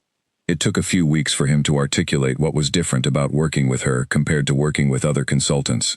When he did articulate it, in the 7th week of the engagement, during a debrief meeting after a particularly useful session with his team, he said, "The other consultants we've worked with always seem to be managing something. I couldn't always tell what they were managing, the relationship maybe, or their firm's reputation, or their own position. You don't manage anything. You just work." This was perhaps the most useful professional compliment she had ever received. She wrote it in the planning notebook not as a compliment, but as a description of something she wanted to preserve. She did not want to start managing things. She wanted to stay, for as long as she could manage it, in the state of simply doing the work. The introductions that came from the engagement with Dan were not generic references. They were specific, named, contextualized introductions to specific people. The kind where the person doing the introducing has put their own credibility behind the recommendation, and the person receiving it knows this and pays attention accordingly. 2 of those 3 introductions became new clients within 3 months. She had 9 clients by the end of the first year. She had also, in those 12 months, finished a first draft of the novel, developed a body of published professional writing that was accumulating its own readership, built a relationship with Helen that had become one of the most genuinely sustaining relationships of her adult life, and created a daily practice centered on the morning writing hour that she intended to keep for the rest of her professional life.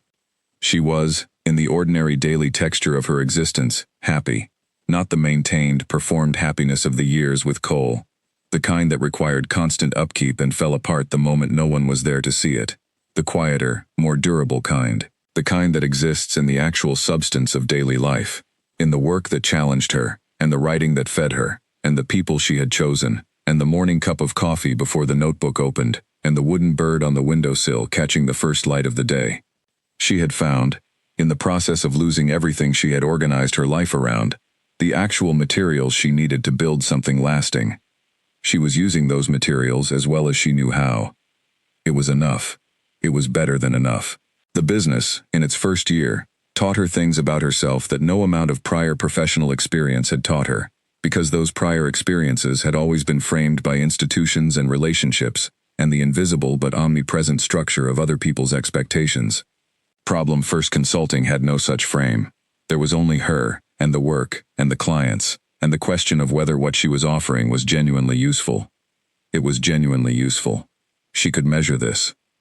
Not in the vague, hard-to-verify ways that a lot of consulting work is measured, improved morale, better culture, enhanced strategic clarity, but in the specific, concrete ways that she had designed the methodology to produce. Clients who had been losing contracts they should have been winning on merit started winning them. Organizations that had been unable to articulate what they did in a way that their ideal clients could hear started articulating it clearly enough to change their results. The work worked. This was the validation that mattered. Not the external recognition, the republished pieces, the podcast invitation, the accumulating professional reputation. Those were information. The information that the work was changing things for the people it was supposed to change things for. That was the whole point. She had always been good at this work. She had known this in theory, and had now had the experience of knowing it in practice, of having done it for real clients, with real stakes, and seen it produce real results.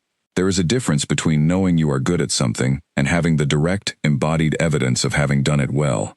She had the embodied evidence now. She also had the evidence of what it felt like to do work she believed in, with full authority, in her own name. The firm had been stable and paid well, and had taught her a great deal, and had given her the professional formation that made Problem First Consulting possible. She was grateful for all of that. But doing the work within the firm had always felt like playing someone else's instrument. Doing it within her own practice felt like playing her own.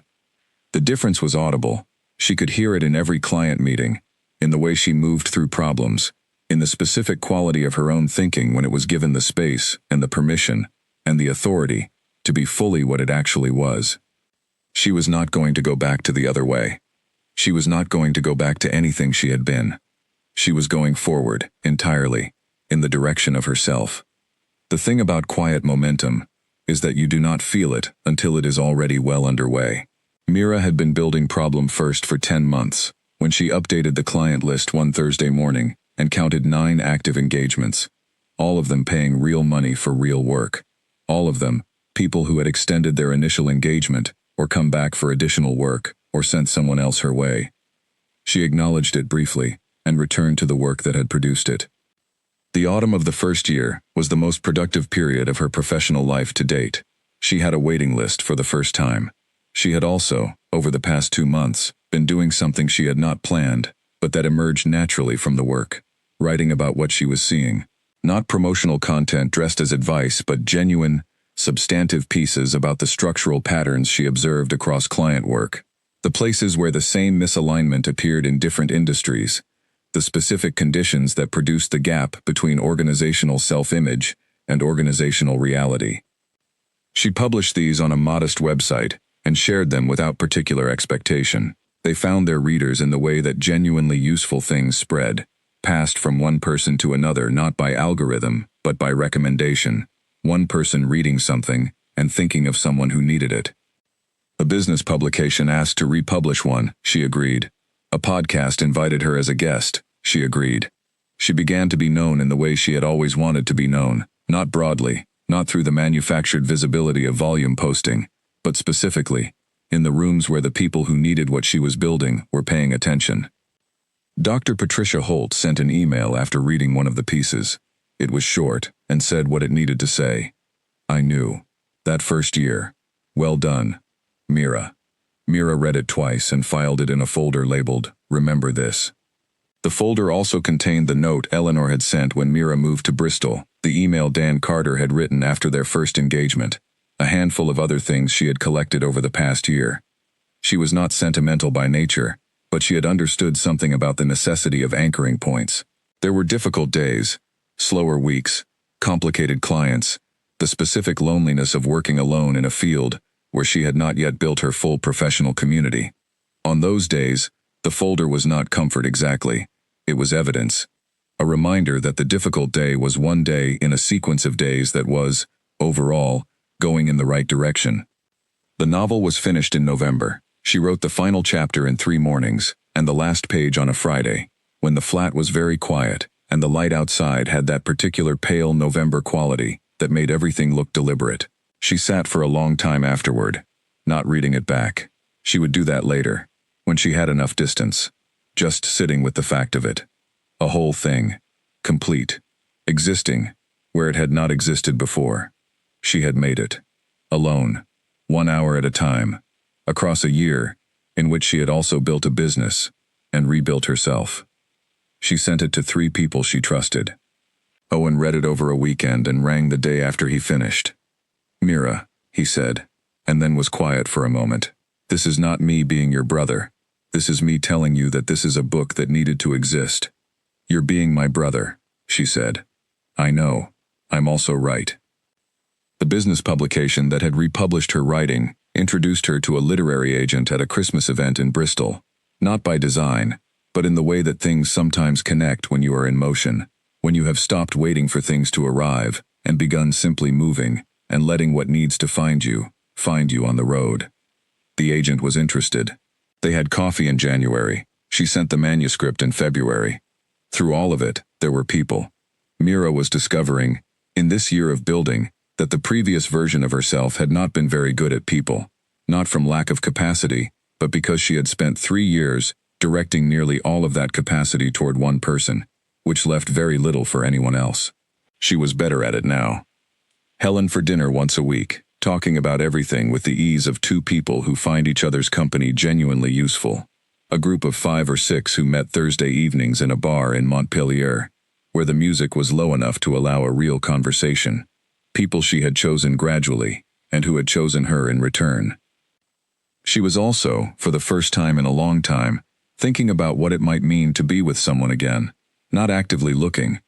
She was not ready in the way that matters, the way where you are actually available, rather than merely willing. But thinking, noticing that the idea had lost the weight of dread it had carried for the first year after Cole. This felt like progress. She did not rush it.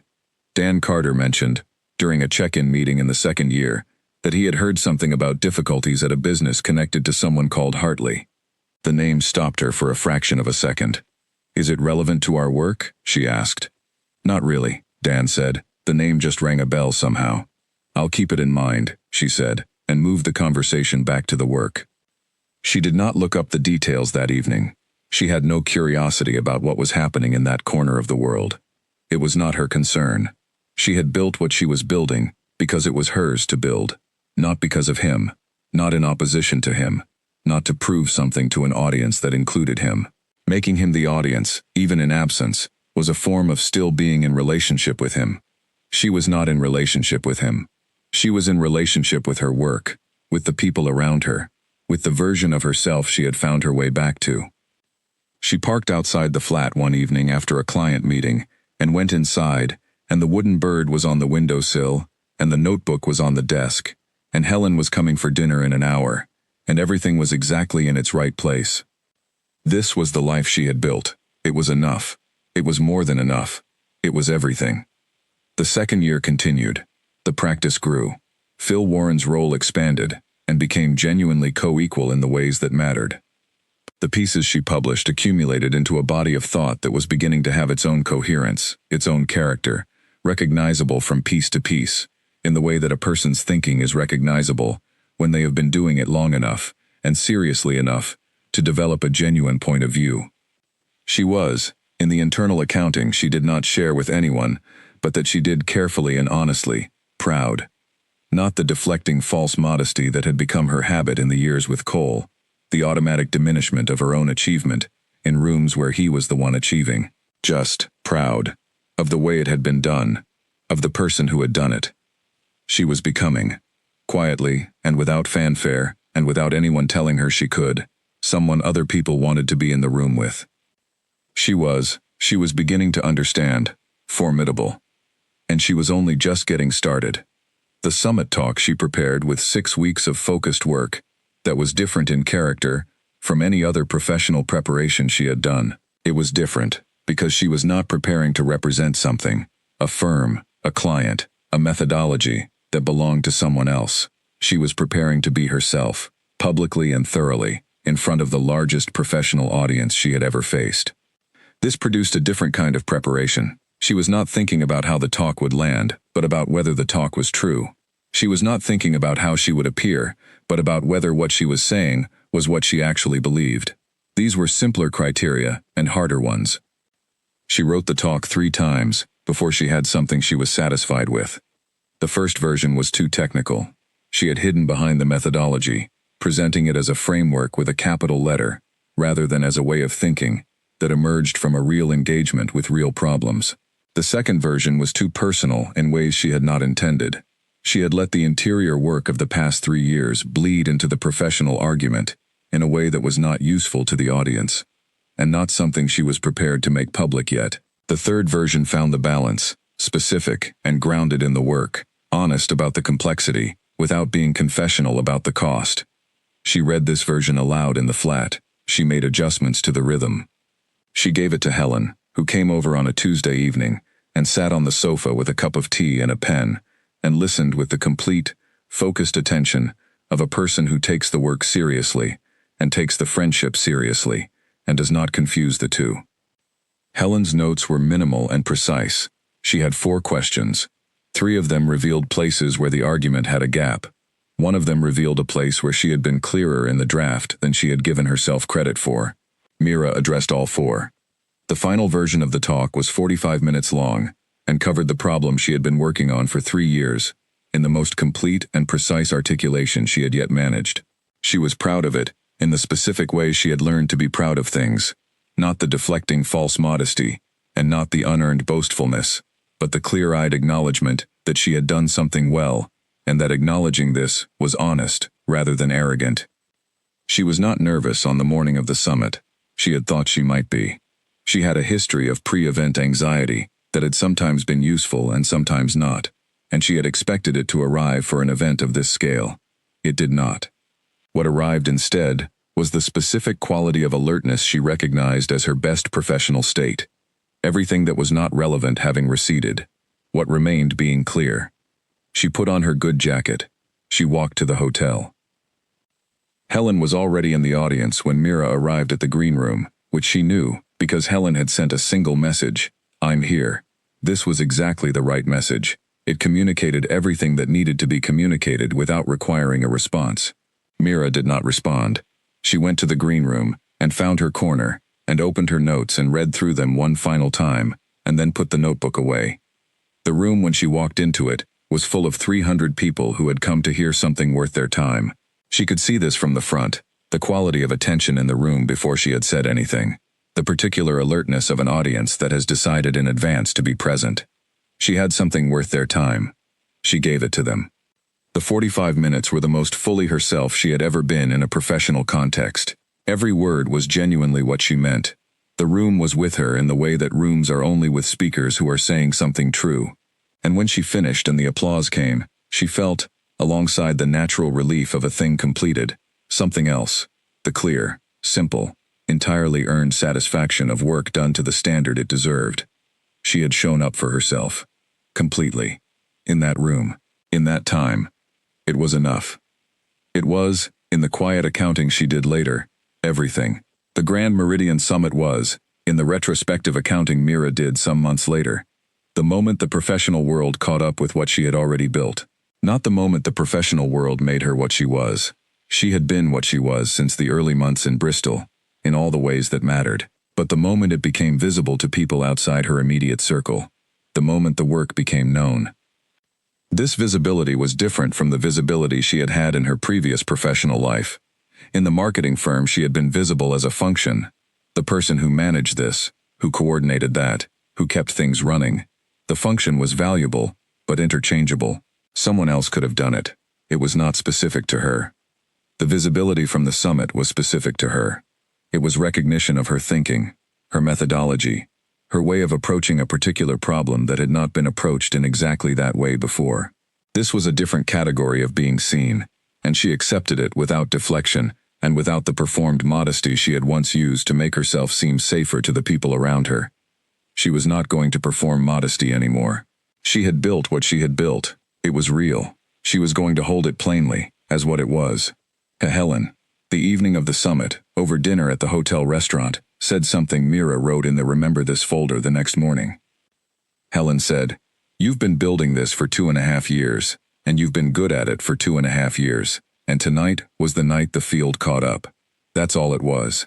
It's not a change in kind. It's a change in who knows about it." This was exactly right. The work had not changed because people in a ballroom had seen it. The work was what it had always been. The recognition had changed. And recognition, while real and useful, and not something she was going to pretend she did not care about, was not the same as the work. The work was what mattered. The work was what she had come back to that next morning, the morning after the summit, at 6 in the morning at her desk in Bristol, with the wooden bird on the windowsill and the notebook open. The work was what she was always going to come back to. That was the whole of it. The aftermath of the summit also produced something she had not expected, a quality of professional confidence that was different from any she had previously possessed. She had been confident before. In the firm, she had been confident in her work, in her judgment, in the quality of her thinking. But that confidence had always been modulated by the institutional context, tempered by the awareness that she was operating within someone else's structure, that her confidence was contingent on the structure validating it. This was different. This was the confidence of someone who had built the structure themselves. She could be confident without the structure telling her she was allowed to be. She was, in the most practical sense, her own authority. She had spent a long time waiting for permission to be that authority. She was not waiting anymore. She went home to Bristol, the day after the summit, and went back to her desk, the morning after that, and worked on the client proposal she had been reviewing, when the invitation arrived. The work was as good as it had always been. The room in London had not changed it. She had not needed the room in London to make it good. She had needed only herself. That was the whole of it. She had needed only herself. The industry summit invitation arrived on a Wednesday afternoon in late spring, 2.5 years after the night in the kitchen. Mira was in the middle of a proposal review and almost missed it.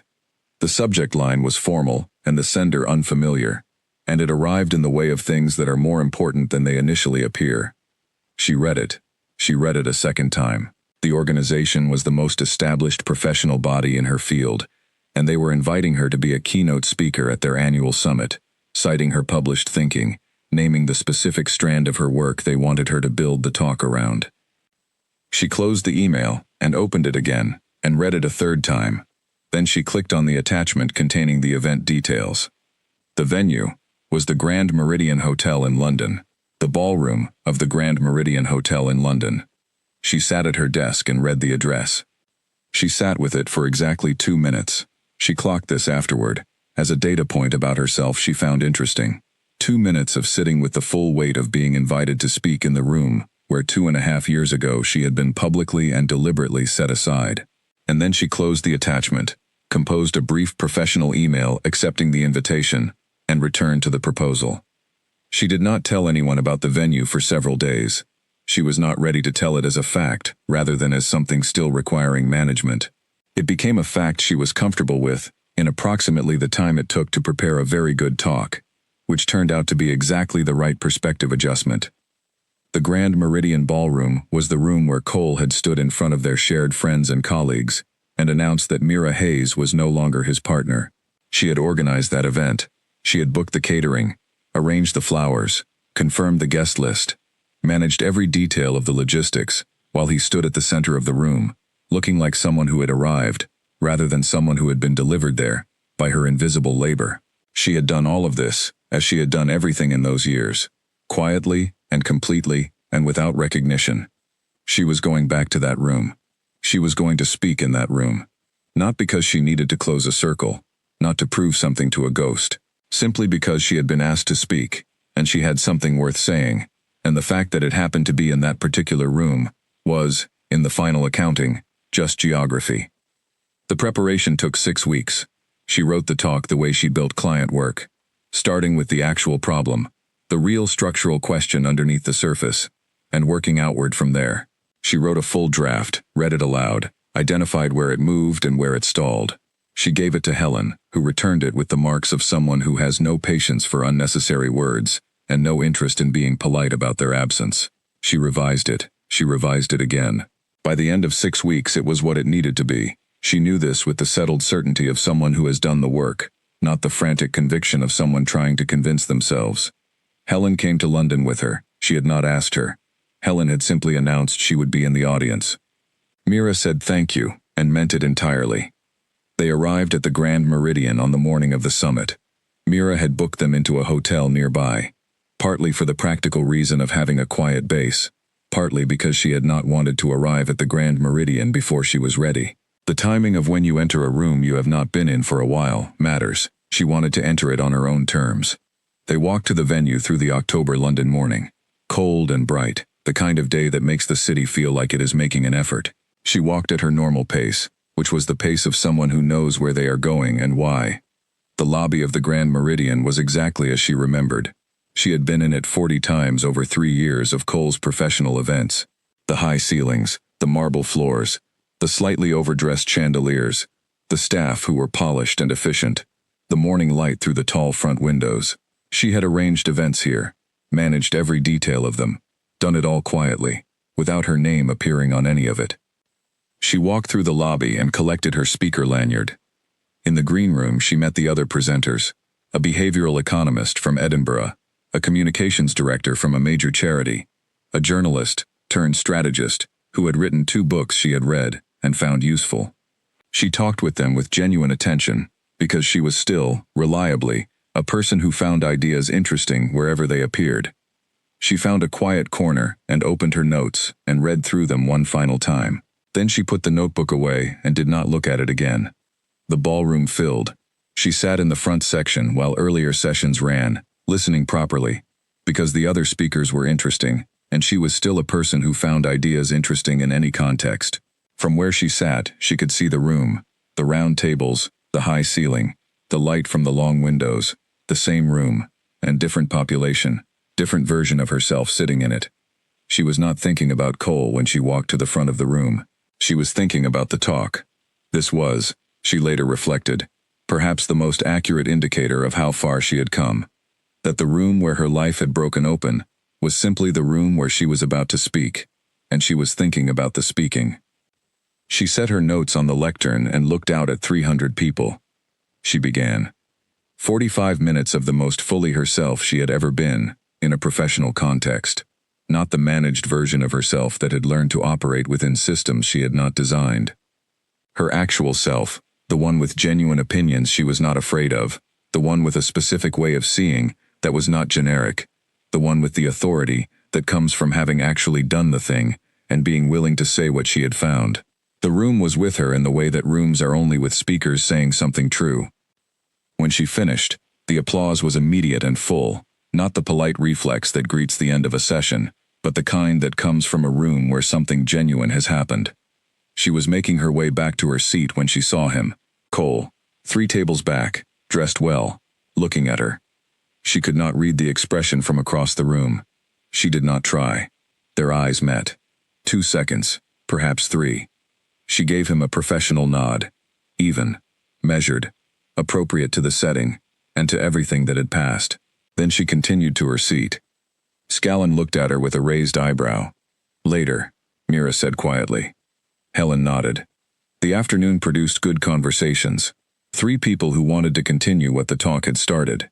2 others, both of whom had been present at the event 2.5 years ago where she had been set aside, who found her during the break and spoke to her with the careful warmth of people choosing to engage with the present rather than the past. She was warm with them in return. She had no debt to collect, no accounts to settle. She was a person at a professional event who had given a talk she was proud of. Helen drove her to the hotel afterward. Over dinner, Helen said gently, "I didn't know that was the room until I looked it up this morning. I found out 3 weeks after I accepted," Mira said. "How was it?" Mira considered. "The acoustics were very good," she said. "The chair at the front was comfortable." Helen laughed, the full genuine kind. "You are something else," she said, genuinely. Mira smiled. She picked up her wine. She had given a talk in the room where the worst night of her adult life had happened. She had been so entirely herself that the room had simply been a room. It was the whole of what she had worked for. Not the applause, not the recognition, but this, the evidence that the work had worked. That she had returned to herself so completely that the room could not reach the version of herself it had once defined. But she was not the woman who had been set aside there. She was Mira Hayes, entirely herself, and she was, at last, entirely free. The revision of the novel was the most demanding thing she had done since the early months in Hillcroft, and it demanded different things than those months had. The early months had required endurance, the willingness to sit with difficulty without knowing when it would ease. The revision required precision, the ability to see the novel as it actually was, rather than as she had meant it to be, and then to make the specific, well-judged decisions that brought the actual version closer to the intended one. This was harder than it sounded. The gap between what a piece of writing is and what its author meant it to be is always specific and always personal, and closing that gap requires a kind of honesty about failure that is not comfortable. She had written some things she had been proud of in the first draft. The pride was real, and some of it was justified. But there were also passages that were wrong in specific ways, that were doing something the novel did not need, or doing something it needed to do in the wrong way. And these passages required not the small adjustments of copy editing, but the harder work of rethinking. She rethought. She cut things she had been proud of. She rewrote chapters she had thought were done. She found, in the 3rd week of revision, a scene she had thought was the heart of the 2nd act that was in fact doing precisely nothing, and she sat with this discovery for 2 days before doing what needed to be done with it. The agent was patient and precise, and had the particular quality of good editors, which is that they can hold 2 apparently opposing truths simultaneously. This is good, and this is not right yet. She sent him each revised section with a note, explaining her thinking, not because she needed his approval, but because explaining her thinking to herself required the format of explaining it to someone else. His responses were brief, usually affirmative, occasionally questioning in ways that sent her back to the desk. She sent the final manuscript in late March, 5 months after the first draft was finished. She felt, on the day of sending, the specific sensation of release that is also the beginning of vulnerability. The thing is no longer yours in the private sense, and you cannot take it back, and you have to trust that what you made was enough. She trusted it. She had the particular, quiet, unshakable certainty of someone who has done the work completely and knows it. The publisher responses came through autumn. She read each one carefully, not just for what they said, but for what it revealed about how they had read the book. She was looking for the specific kind of understanding that matched her own, not identical, not a mirror of her intentions, but genuinely engaged with what was actually there. 3 of the 4 offers came from people who had found something real in the book. The 4th came from someone who had found something they wanted to make something else. She chose one of the 3. She chose based on a single sentence the editor said near the end of their call. This book trusts the reader. It doesn't explain itself. It offers, and then it trusts that the offering is enough. I want to publish books that do that. She signed with them in December. She called Eleanor that Sunday evening and told her. Eleanor was quiet for a moment. Mira waited. "Good," Eleanor said finally. "I knew. Now write the next one." I've started, Mira said. Of course you have, Eleanor said, with the complete and unhurried satisfaction of someone watching something they expected come to pass. Mira sat with the phone in her hand after the call ended, looking out at the Bristol night through the kitchen window, the wooden bird on the windowsill catching the streetlight below. She had written a novel. It was going to be published. She was writing the next one. This was the life, the actual, specific, undeniable life she had built from one suitcase and a question her grandmother had asked her in a cottage kitchen on a cold autumn afternoon. She was 32 years old. She had a great deal of work still ahead of her. She could not wait to do it. The novel went through 2 more rounds of revision after the first submission, each round lighter than the last. She had been prepared for this.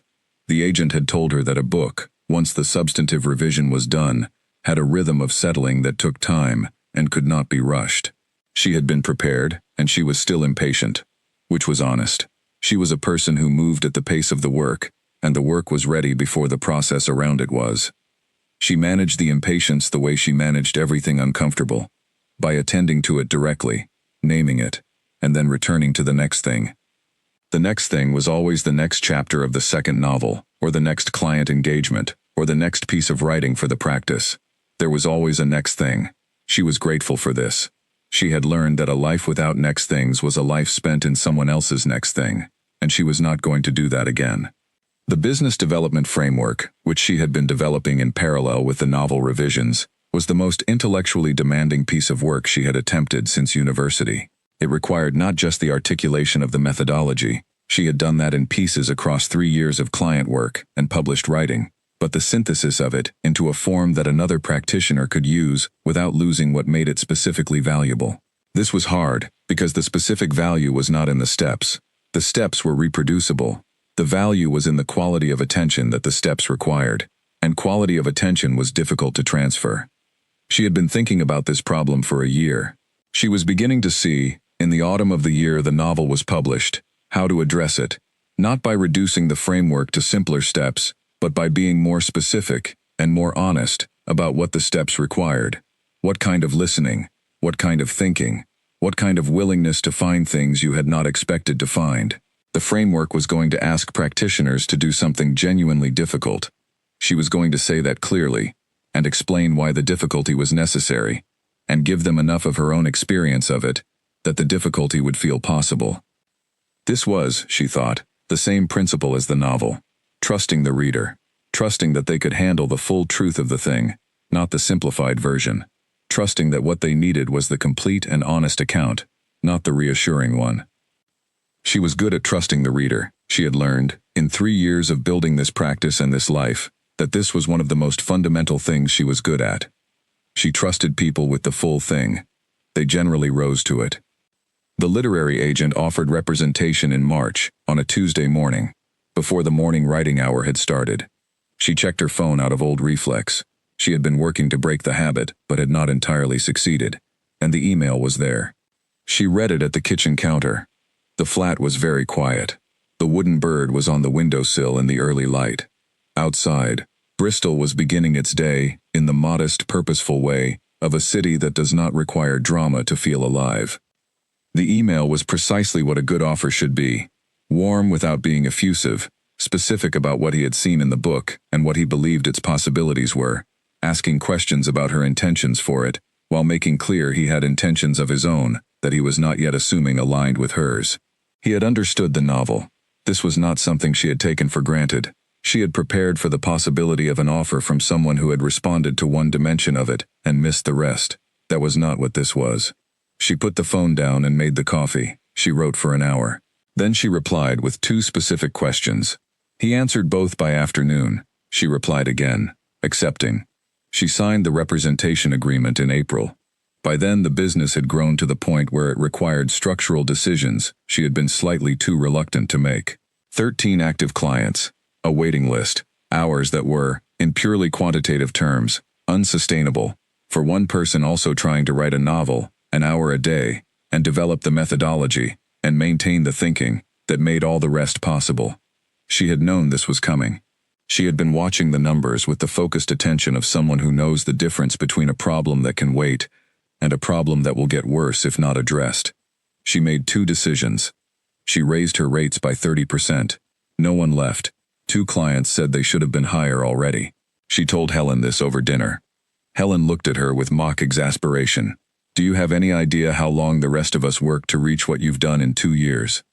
You showed me it was possible, Mira said. I showed you it was possible, Helen said. The doing was entirely you. She also expanded Phil Warren's role to give him genuinely co-equal responsibility for a subset of clients, his to manage with full authority. Not a delegated version of her authority, but his own. This required trust of the specific kind that comes from having observed someone's thinking long enough to know how it works. She had observed his for 14 months. She trusted it. The combination of these changes produced an almost immediate improvement in the quality of the work, and in her own ability to be fully present for each piece of it. She had been operating at a level of compression she had not consciously registered until the compression was reduced. She began to have, for the first time in 18 months, what she could genuinely call thinking time, open, unscheduled space, in the working day, that was available for the deeper, slower kind of thinking, that produced genuinely new ideas, rather than the reliable application of existing frameworks. This thinking time fed both the business and the writing in ways she had not anticipated. The novel went on submission in May. 12 publishers. She made the deliberate decision not to wait anxiously. She had written a good book. She was certain of this, not with arrogance but with the calm certainty of someone who knows the difference between their better work and their lesser. It would find the right home, or it would not. And if it did not, she would write the next one. She had become, in the past 2 years, genuinely good at the things within her control, and genuinely patient with the things that were not. 4 publishers responded with serious interest. 3 made formal offers. She talked to each one, long conversations, requiring the specific listening skill of someone who needs to understand not just what is being said, but what the saying reveals about the person behind it. She made her decision based on the conversation where the editor said, near the end of their call, "What I find most interesting about this book is that it trusts the reader completely. It doesn't explain itself. That's rarer than you'd think, and I want to publish books that do that." She signed with them in July. She told Eleanor that Sunday. Eleanor was quiet for a moment. Then, "You were always going to do this. You just needed to get yourself out of the way." Mira thought about this for a long time after the call. She had been in the way for years. She had been standing between herself and what she was capable of, not from weakness, but through the specific misdirection of her energy into someone else's life. The removal of that misdirection, traumatic and unwanted as it had been, had simply given her back to herself. That she went to the roof terrace that evening. The July sky was that particular depth of blue that appears in the hours before nightfall in a good summer. The city below was in its evening motion. Somewhere nearby, someone was cooking something that smelled of garlic and warm bread. A bird she could not identify was making a persistent sound. She thought about everything that had happened in the 2 years and 8 months since she had stood in a kitchen and heard laughter that didn't belong, the loss and the work, and the quiet rebuilding, and the gradual, unglamorous, essential discovery of herself. She held it all, not making a narrative of it, not organizing it into the shape of a story with a lesson, just holding it, the whole weight of it. She was 32 years old. The founder of a business doing real, recognized, substantive work. The author of a novel that was going to be published. The occupant of a flat she loved, surrounded by people she had chosen. Her mornings inviolable, her evenings her own. She had herself. Fully. For the first time since she could clearly remember. She had not got here because someone saved her. She had not got here because the universe had been kind, or because she had been extraordinary in the obvious, dramatic way that stories sometimes require. She had got here because she had gotten up every morning and done the next thing, and then the next, across hundreds of days, without guarantees and without an audience. She had done it for herself. She went inside. She made dinner. She ate it at the kitchen table and read for an hour and did not think any particular thoughts of significance. She was just a person in her flat, on an ordinary evening, in the life she had built. The wooden bird was on the windowsill. Here was enough.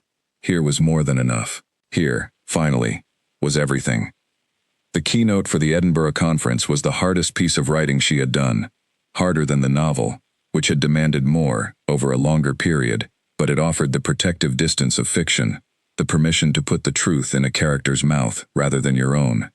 This talk had no such distance. It was her, directly, saying what she believed, in front of 240 people in her field, who had been invited to assess whether what she believed was worth believing.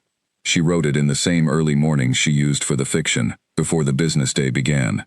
She had decided that the talk deserved the same protected time as the novel, the first and freshest part of the day, before the demands of the rest of it had taken anything from her. She wrote before she checked her messages, before she thought about client work, before any of the ordinary business of the morning began. The first version was too abstract. She had retreated into the framework, presenting the ideas as principles rather than as things she had learned from specific experience. She had done this defensively. She understood when she read it back. She had protected herself from the exposure of specificity by staying in the general. This was the same instinct she had spent 3 years fighting in the business context, the same shrinking she had recognized in herself and worked to undo. She was doing it again, here, in the thing that mattered most. She rewrote. She brought in the specific. She talked about real organizations, without naming them, and what she had found in them. She talked about the specific, structural conditions that produced the gap between self-image and reality. She talked about what happened when you closed that gap, and why closing it was harder than it appeared, and why it was worth the difficulty. And then she talked about why she knew this, which required the kind of honest self-exposure that she had learned, in 3 years of building this practice and this life, was the only thing worth doing, which she did not tell the personal story. That was not the right context, and she knew it. But she let the understanding that the personal story had produced come into the room without explaining where it came from. This was the center that Helen had told her was missing. This was what she had spent a week finding, not the methodology, which was clear enough and could speak for itself. The foundation of the methodology, the lived knowledge from which the professional knowledge had grown. She stood in the kitchen of the Montpelier flat at 11 at night on the Friday, before she flew to Edinburgh, and read the talk aloud, one final time. The wooden bird on the windowsill, the city quiet outside, the one-sentence plan above the desk, visible through the open kitchen doorway. She read it through to the end. It was right. She turned off the kitchen light and went to bed, and slept the deep sleep of someone who has done the necessary work and knows it. Edinburgh received her the way she had believed it would, and had not quite allowed herself to expect, the standing ovation she had not anticipated. The piece of etched glass, held in her hands, unexpectedly heavy. A small, dense, real thing.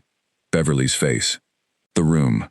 Late that evening, standing at the tall windows of the conference center, she thought about everything that had brought her to that room. The loss that had felt unsurvivable in the first weeks of it. The rebuilding that had felt so slow in the middle of it. The accumulation of morning hours and desk hours, and the small, daily, unspectacular discipline of showing up for herself. She had been right, in the back of the taxi on that gray morning, that she was going to need the sky. She had found it. She had made her own.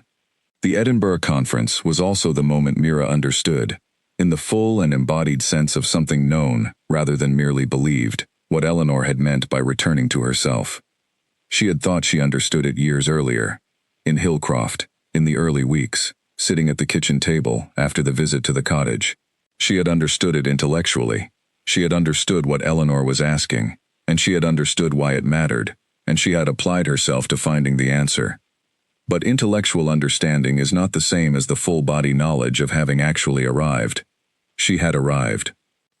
She knew this in the specific way that you know things that are not arguments, not by having been convinced of them, but by having them be simply, undeniably true. She was herself, completely, without the compromises she had made for years, without the monitoring, without the constant calculation of how much space she was taking up, and whether it was too much. She was Mira Hayes, in a conference room in Edinburgh, having just given the most important professional talk of her life, and she was entirely herself in it. This had not been a dramatic transformation. It had not been a single moment of change. It had been the accumulation of thousands of small decisions made correctly, or at least made in the right direction, across 3 years of deliberate, daily, unglamorous work on herself and her practice. Each morning at the desk, each client meeting, held at the standard she believed in. Each piece of writing honest enough to be uncomfortable. Each time she had been tempted to deflect or minimize, or make herself smaller, and had chosen not to. The young woman who had come to stand beside her at the window had asked if the settled quality was built or innate. She had said, "I had to go and find it."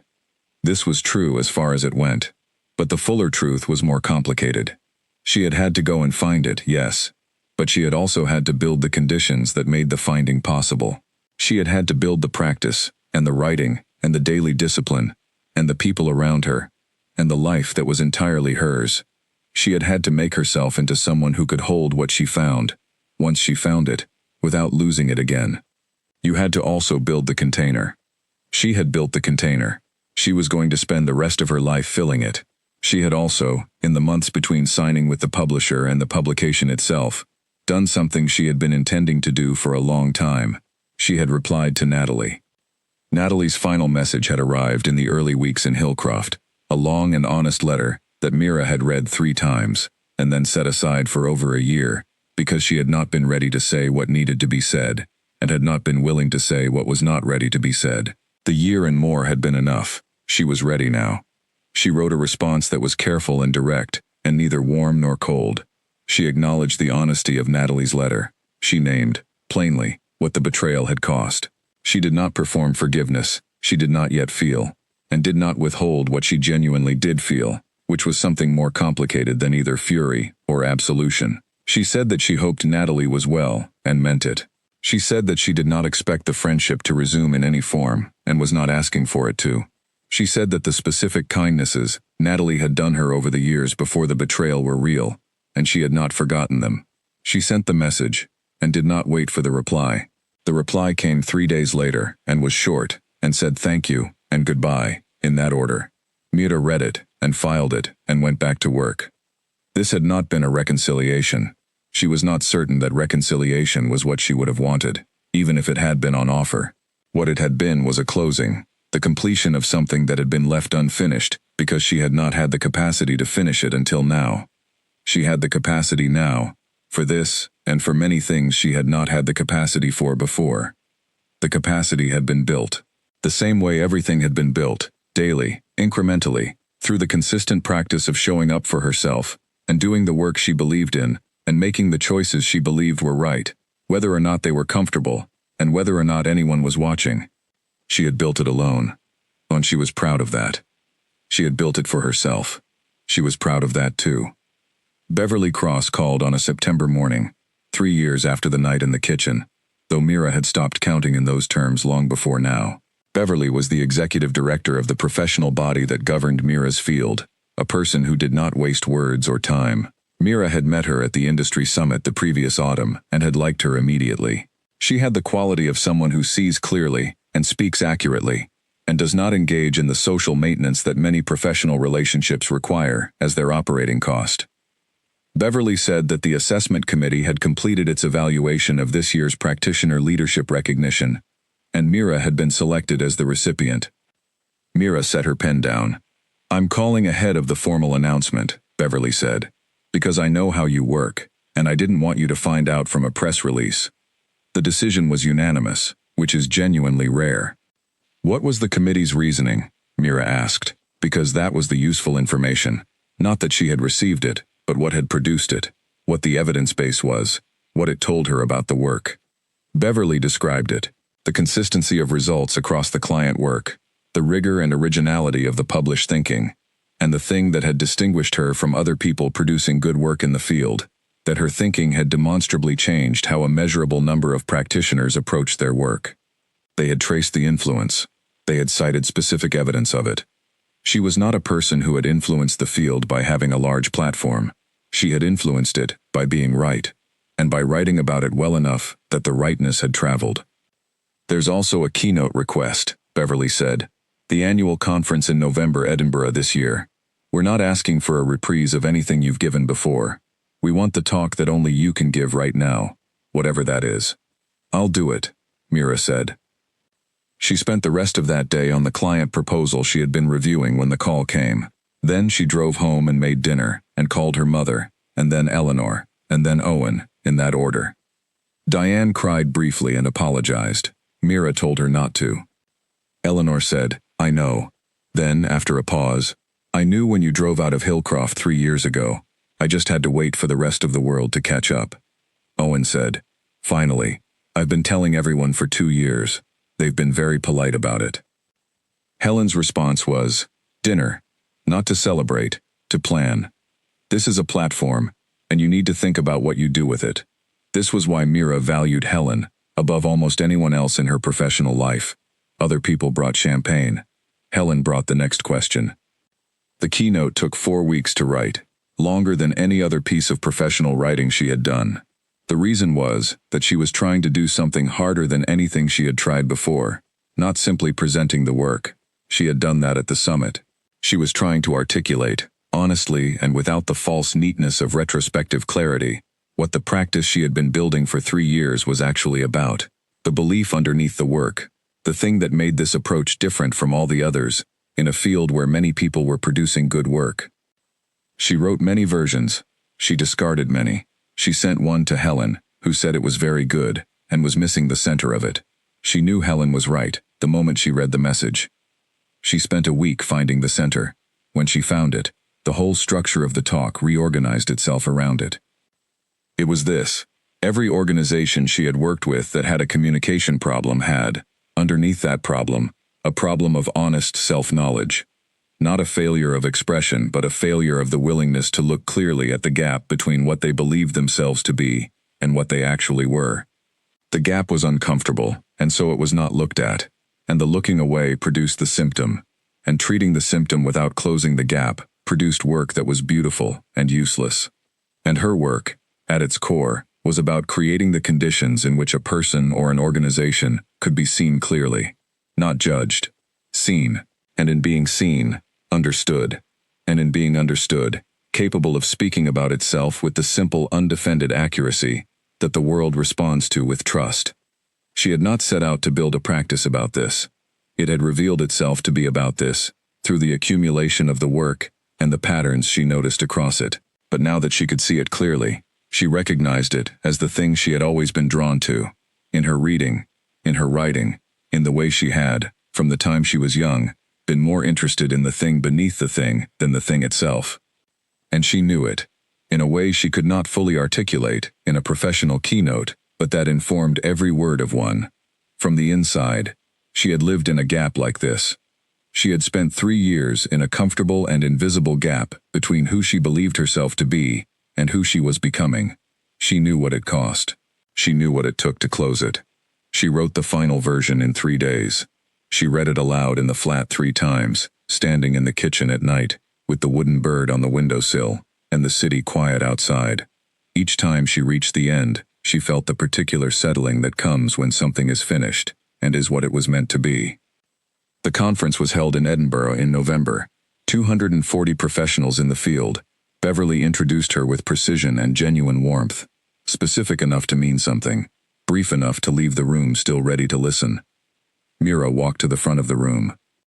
She thought about the past 3 years, the kitchen, Hillcroft, the Montpelier flat, the desk with the 1-sentence plan above it, the 9 clients, then 13, then beyond that, the novel with a publication date in the following spring, Eleanor's question, the summit, this room. She thought about what she was going to say, and then she said it.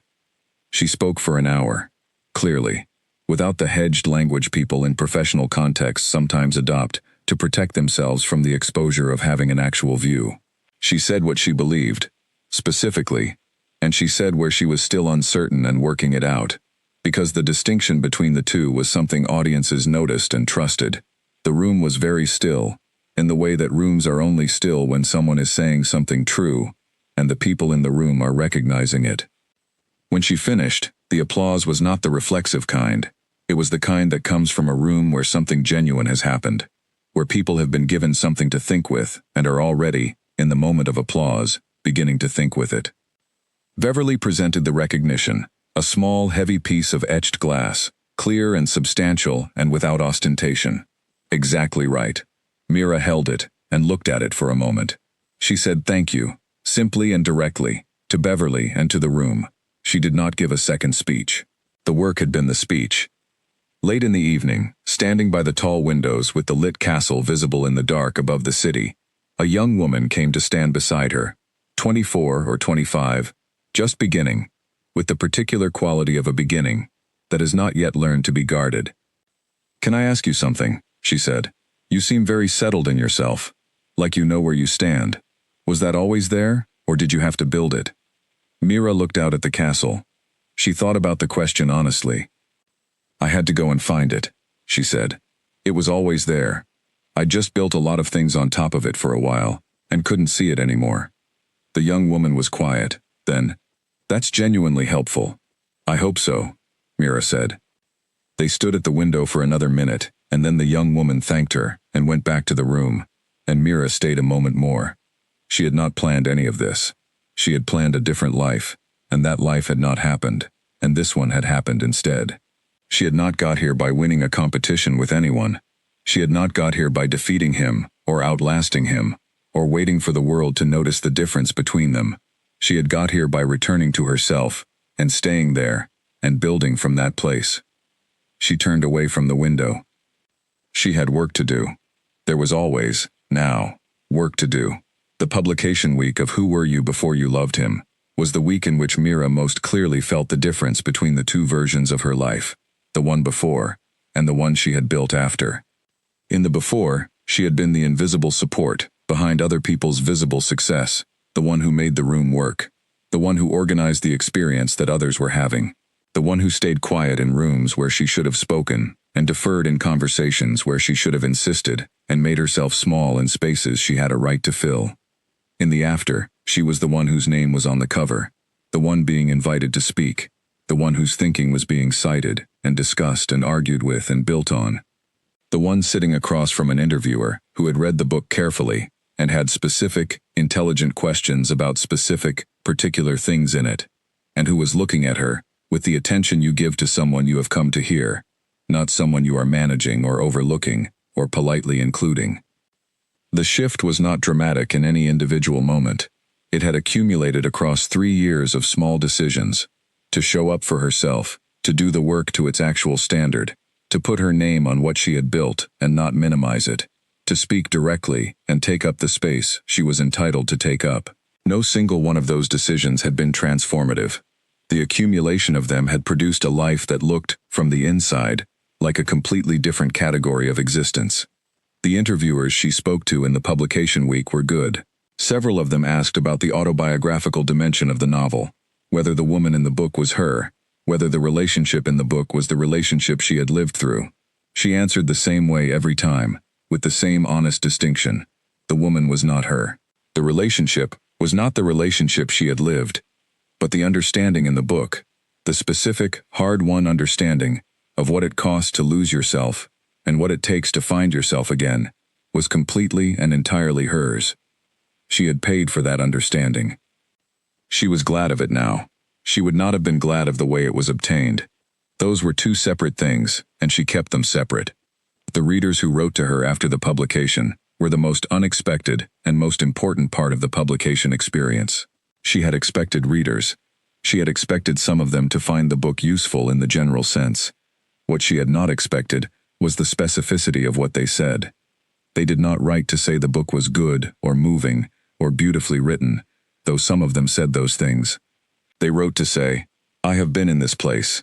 I did not know anyone else had been in this place. I did not know there were words for this place. I needed those words." She read all of these messages. Every one. She answered as many as she could.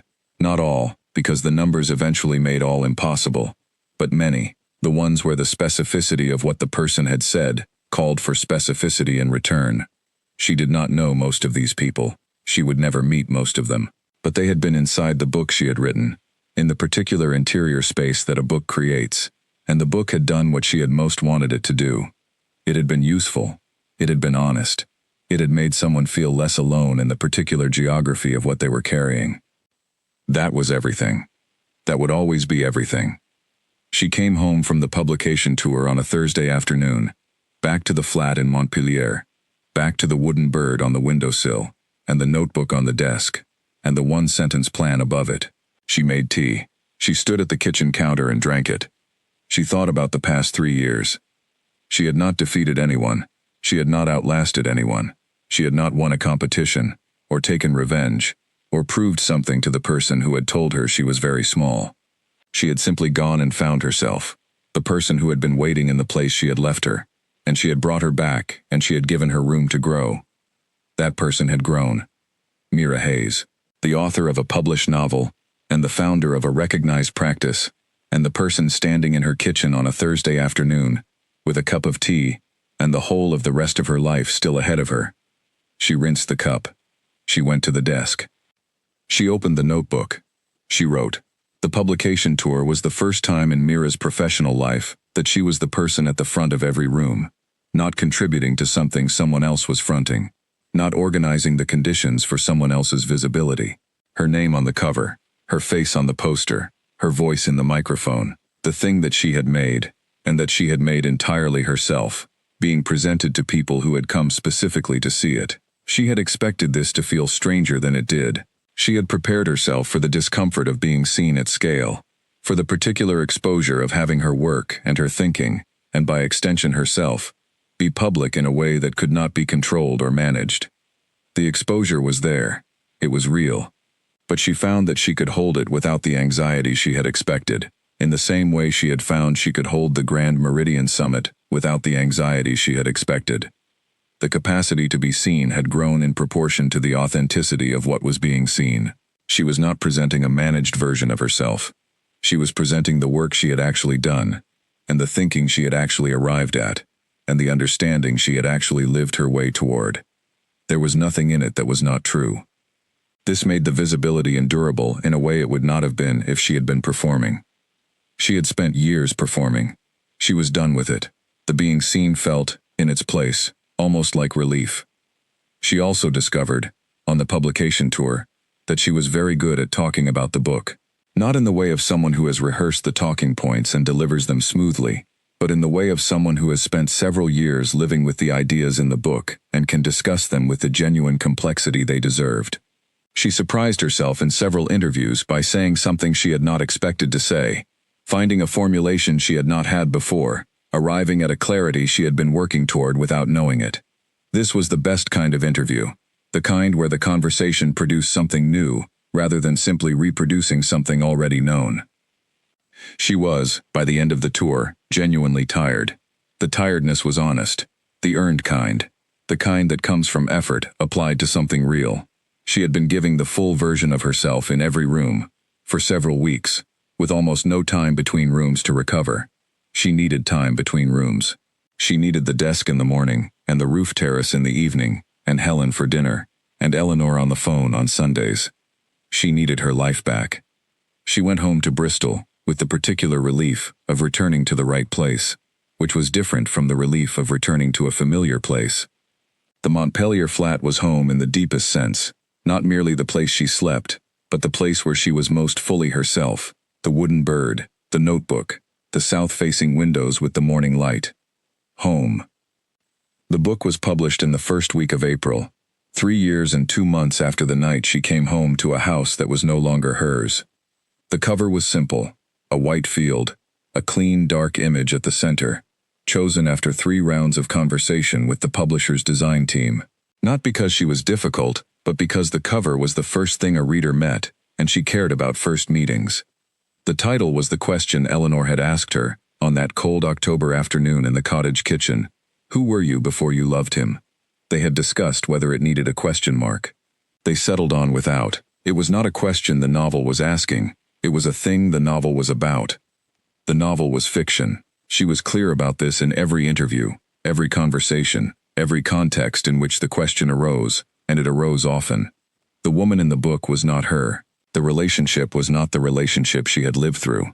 The truth was not the factual truth of what had happened to her, but the deeper kind, the truth of experience, transformed into something that could belong to anyone who needed it, which is the only kind of truth that fiction can honestly claim. The publication week was full. She had agreed to interviews with the same selectivity she applied to everything, not spreading broadly but choosing places where the conversation could be real. She was good at these interviews because she was not performing in them. She said what she thought, acknowledged what she didn't know, engaged with difficulty, as difficulty rather than as threat. She was funny when things were funny, and serious when they were serious, and never performed either. A review called her one of the most emotionally honest voices working in literary fiction today. She read this on a Tuesday morning and closed her phone and went to write. The response to the work was information. It was not the point. The novel found its readers in the steady, accumulative way of a book, finding the people who actually need it. Not a commercial sensation in the opening weeks, but the kind of sustained, deepening readership that builds across months, across a year. Readers wrote to her, not general praise, but the specific thing people say when a book has landed in the space between their experience and their ability to understand it. She read all of these messages. She answered many. She did not know most of these people. She would never meet most of them. But they had been inside the book she had written, and the book had done what she had most wanted it to do. That was the thing. That was the reason to do the work. Not the recognition, not the reviews. The specific human fact of having made something useful for another person, of having taken the truth you had lived through and turned it into the form that allowed someone else to find a truth of their own. Eleanor read it in 4 days and called on the 5th morning. "You told the truth," she said. "That's the whole job. You did it." The professional life had a momentum. She managed, rather than created. The practice was running with the self-sustaining authority of something built properly. Phil Warren had grown into a role that was genuinely his. 2 new associates had become excellent practitioners. The culture of the practice, the specific, uncompromising way it engaged with problems, existed independently of her constant presence in every room. She was working on the next book. She was also developing a framework to formalize the approach in a way that could be taught and used by practitioners who were not her, to extend the reach of the thinking without requiring her to be in the room. Both of these things were demanding, in the ways that only matter when the things themselves matter, and she gave them her best thinking. She was in London for a publisher event when she ran into Cole Hartley. It was at a bookshop in Bloomsbury, a literary evening. She had been in conversation with 2 other writers, when she noticed him across the room. He was with a group she did not recognize. He was dressed well, as always. He looked tired in a way that was more than the tiredness of an evening event, the way a person looks who is working very hard and finding it less rewarding than expected. He did not see her immediately. When he did, the recognition was visible on his face in a way he did not fully conceal. She watched him decide what to do with it. Then he crossed the room. They talked for 4 minutes. Once she clocked this afterward with the quiet empirical interest she took in her own responses. He told her the novel was extraordinary, that he had read it. She thanked him. He said she looked well. She said she was well. There was a pause that neither of them rushed to fill. And then he said the thing she had not anticipated.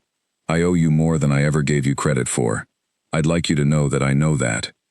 She looked at him clearly, without the weight of anything she still needed from him, because she needed nothing from him.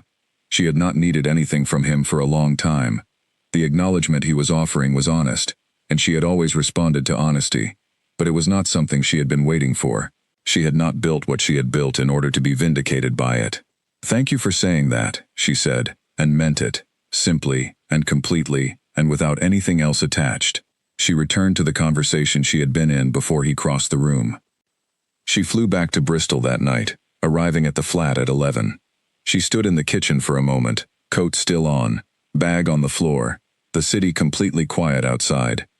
Then she took her coat off and hung it up and made tea, and stood at the counter. The wooden bird on the windowsill, the notebook on the desk, visible through the open kitchen door. Everything in its right place. She thought about 4 minutes in a London bookshop. She thought about, "I owe you more than I ever gave you credit for." She thought about the 3 years that had begun with a kitchen and ended here, in this kitchen, in this life, with the tea steaming in her hand. She did not feel the dramatic resolution she might have imagined, years ago, that such a moment would produce. She felt something quieter and more permanent, the sensation of a circuit completing, not with a bang, not with the emotional release of a narrative climax, but with the small definitive click of something settling into its final position. It was done, all of it. The loss, the rebuilding, the long work of returning to herself, and then exceeding herself. The quiet, extraordinary ordinary life that had come out of a terrible night, in a kitchen she no longer lived in. It was done in the sense of being complete, of being all the way through, of being on the other side now, irrevocably. She rinsed the mug. She turned off the kitchen light. She went to the desk and opened the notebook to the page she had been working on that morning. She picked up her pen. Outside, the April Bristol night was that particular dark and quiet that comes just before the season turns, the last of the cold, the first suggestion of warmth at the edges, the air carrying the faint early possibility of spring. She wrote until midnight. She wrote the last line of the chapter and read it back, and it was right. She closed the notebook and stretched her hands. The wooden bird sat on the windowsill in the dark of the kitchen. The one-sentence plan was still pinned above the desk. Build something that solves the problem you know better than anyone. She had done it. She was still doing it. She was going to keep doing it. Because the doing of it was what her life was made of now. Not the having done it. Not the recognition of it. But the ongoing, daily, chosen, joyful work of building towards something she believed in. She turned off the desk lamp. She went to bed. She slept deeply and well, the sleep of someone whose life is the life they were supposed to be living, who has done enough today to have earned the rest.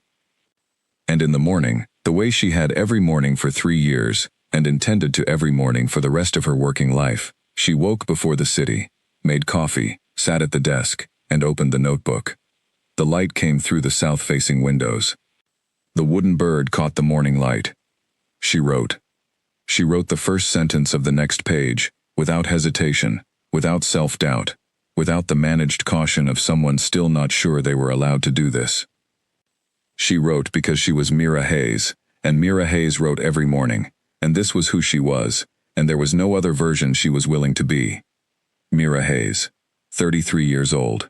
A practice, a published novel, a morning hour, and a life she had built entirely herself, from a single suitcase, and a question her grandmother had asked in a cottage kitchen, on a cold October afternoon, in a small town in the hills. Not done. Nowhere near done. The second novel barely started, the framework to complete, the practice still growing into what it was going to become. People she loved, and work she believed in, and mornings she looked forward to. She was home. Not to a place. To herself. Finally, completely, and without reservation. Home. What came after the publication, and the Edinburgh recognition, and the 4 minutes in a London bookshop was not, as Mira had half expected, a sense of completion. It was the opposite. It was a sense of opening, of the specific, energizing, slightly vertiginous feeling of standing at the beginning of something, rather than at the end. She had a second novel underway. She had a professional framework she was developing to formalize the practice's approach in a form that other practitioners could use. She had a practice that was becoming, quietly and without ceremony, one of the recognized authorities in its field. She had a life that was genuinely, consistently, without performance full. She had also, in the past year, begun to think seriously again about what it would mean to be with someone. Not abstractly. She had thought abstractly about this many times since Cole, and had always arrived at the same place, which was, not yet. She had been thinking specifically, which was a different thing. She had met a person, at a professional event in the spring, whose thinking she had found extraordinary, and whose company she had found, over several subsequent encounters, genuinely pleasant in the way that is different from agreeable. She was not rushing. She had learned, in the past 3 years, that the things worth having do not require rushing. They require attention and time, and the willingness to be present. Well, she was present. She had also, in these months, done the harder work of formally giving the practice a structure that did not require her to be its constant oxygen. She had brought in the 2 additional associates, one in Bristol, one in London, and she had spent several months helping them develop into fully capable practitioners rather than extensions of her own thinking. This had required a patience she had had to consciously cultivate, the patience of watching someone learn to do a thing the way you do it, without constantly intervening, of allowing their version to develop, even when your version would have been faster or more certain in the short term. The patience was worth it. Both of them had become practitioners she trusted completely. The practice could now work without her, in every room. She had built something that breathed on its own. She thought about this on a morning in November. Not the November of the Edinburgh conference, but the November after. A quieter one, a working day. the city outside doing its ordinary November things, and she at her desk with the notebook open and the coffee cooling beside her, and the wooden bird on the windowsill where it had always been. She was 33 years old. She had a published novel, and a second underway, and a practice with 4 associates, and a reputation that had been earned through the specific, daily, unglamorous work of showing up and doing the thing to the standard it deserved. She had people she loved, and people who loved her, and mornings she looked forward to, and evenings she had not given away. She had herself, fully, completely, without the compromises that had once seemed necessary, and had turned out to be the most expensive decisions she had ever made. She had herself, and she knew what to do with herself, and she intended to spend the rest of her life doing it. She turned to a new page in the notebook. She picked up her pen. Outside, the November Bristol morning was doing what November mornings do. Gray and definite, the kind of morning that asks you to get on with it. She was happy to comply. She had never minded the gray. The gray was honest. The gray showed up without promising anything it couldn't deliver, and she had come to respect that in a morning. She wrote the first line. She wrote the second. She kept writing, in the early morning quiet of the flat in Montpelier, in the life she had built from the ground up with her own hands, in the complete and genuine and entirely sufficient knowledge that she was exactly where she was supposed to be. Mira Hayes, writing, at her desk, in the morning. The wooden bird had been on her windowsills for 26 years, since Eleanor had pressed it into her 7-year-old hand and said, "This is for you, just you, to keep wherever you live." She had kept it on every windowsill of every place she had ever lived, the childhood bedroom, the university flat, the rooms she had rented in her early working years, the flat she had shared with Cole, the Montpelier flat where she had been ever since. The bird had been through all of those lives with her, a small, continuous thing in the midst of the changes. She thought about this sometimes on the mornings, when the light came through the south-facing kitchen windows and caught the grain of the wood. The bird had been present for the version of herself that was just beginning, and the version that was lost, and the version that came back. It had been present for all of it without comment, without judgment, without any requirement placed on her beyond the simple maintenance of keeping it somewhere she could see it. She had kept it somewhere she could see it. This was, in its quiet way, a form of self-knowledge. She had known, even when she had not known much else, that the bird mattered, and that its continued presence on her windowsill was something she required. She had not been able to articulate why. She had not needed to articulate it. She had simply kept it. Eleanor, when Mira had told her the bird was still traveling with her, this had been in a Sunday phone call, the bird mentioned in passing, had been quiet for a moment, and then said, "I knew it would." Not with sentimentality, but with the calm certainty she brought to things she had thought through and understood. "I knew when I gave it to you that you were someone who would keep the things that mattered." She was someone who kept the things that mattered. She was learning, in this 3rd year of her rebuilt life, to understand which things those were, and to protect them with the same ferocity with which she had once, wrongly, expensively, protected other things. The morning writing hour was one of those things. The wooden bird was one of those things. The people she had chosen, Helen, Eleanor, Owen, Diane, and the others who had found their way into the life she was living, were the most important of those things. And the work, always the work that was entirely hers, done to the standard it deserved, with her name on it, in the world. These were the things she kept. She kept them, and she woke up every morning, and went to the desk, and the light came through the south-facing windows, and the wooden bird caught it, and she wrote. She was home.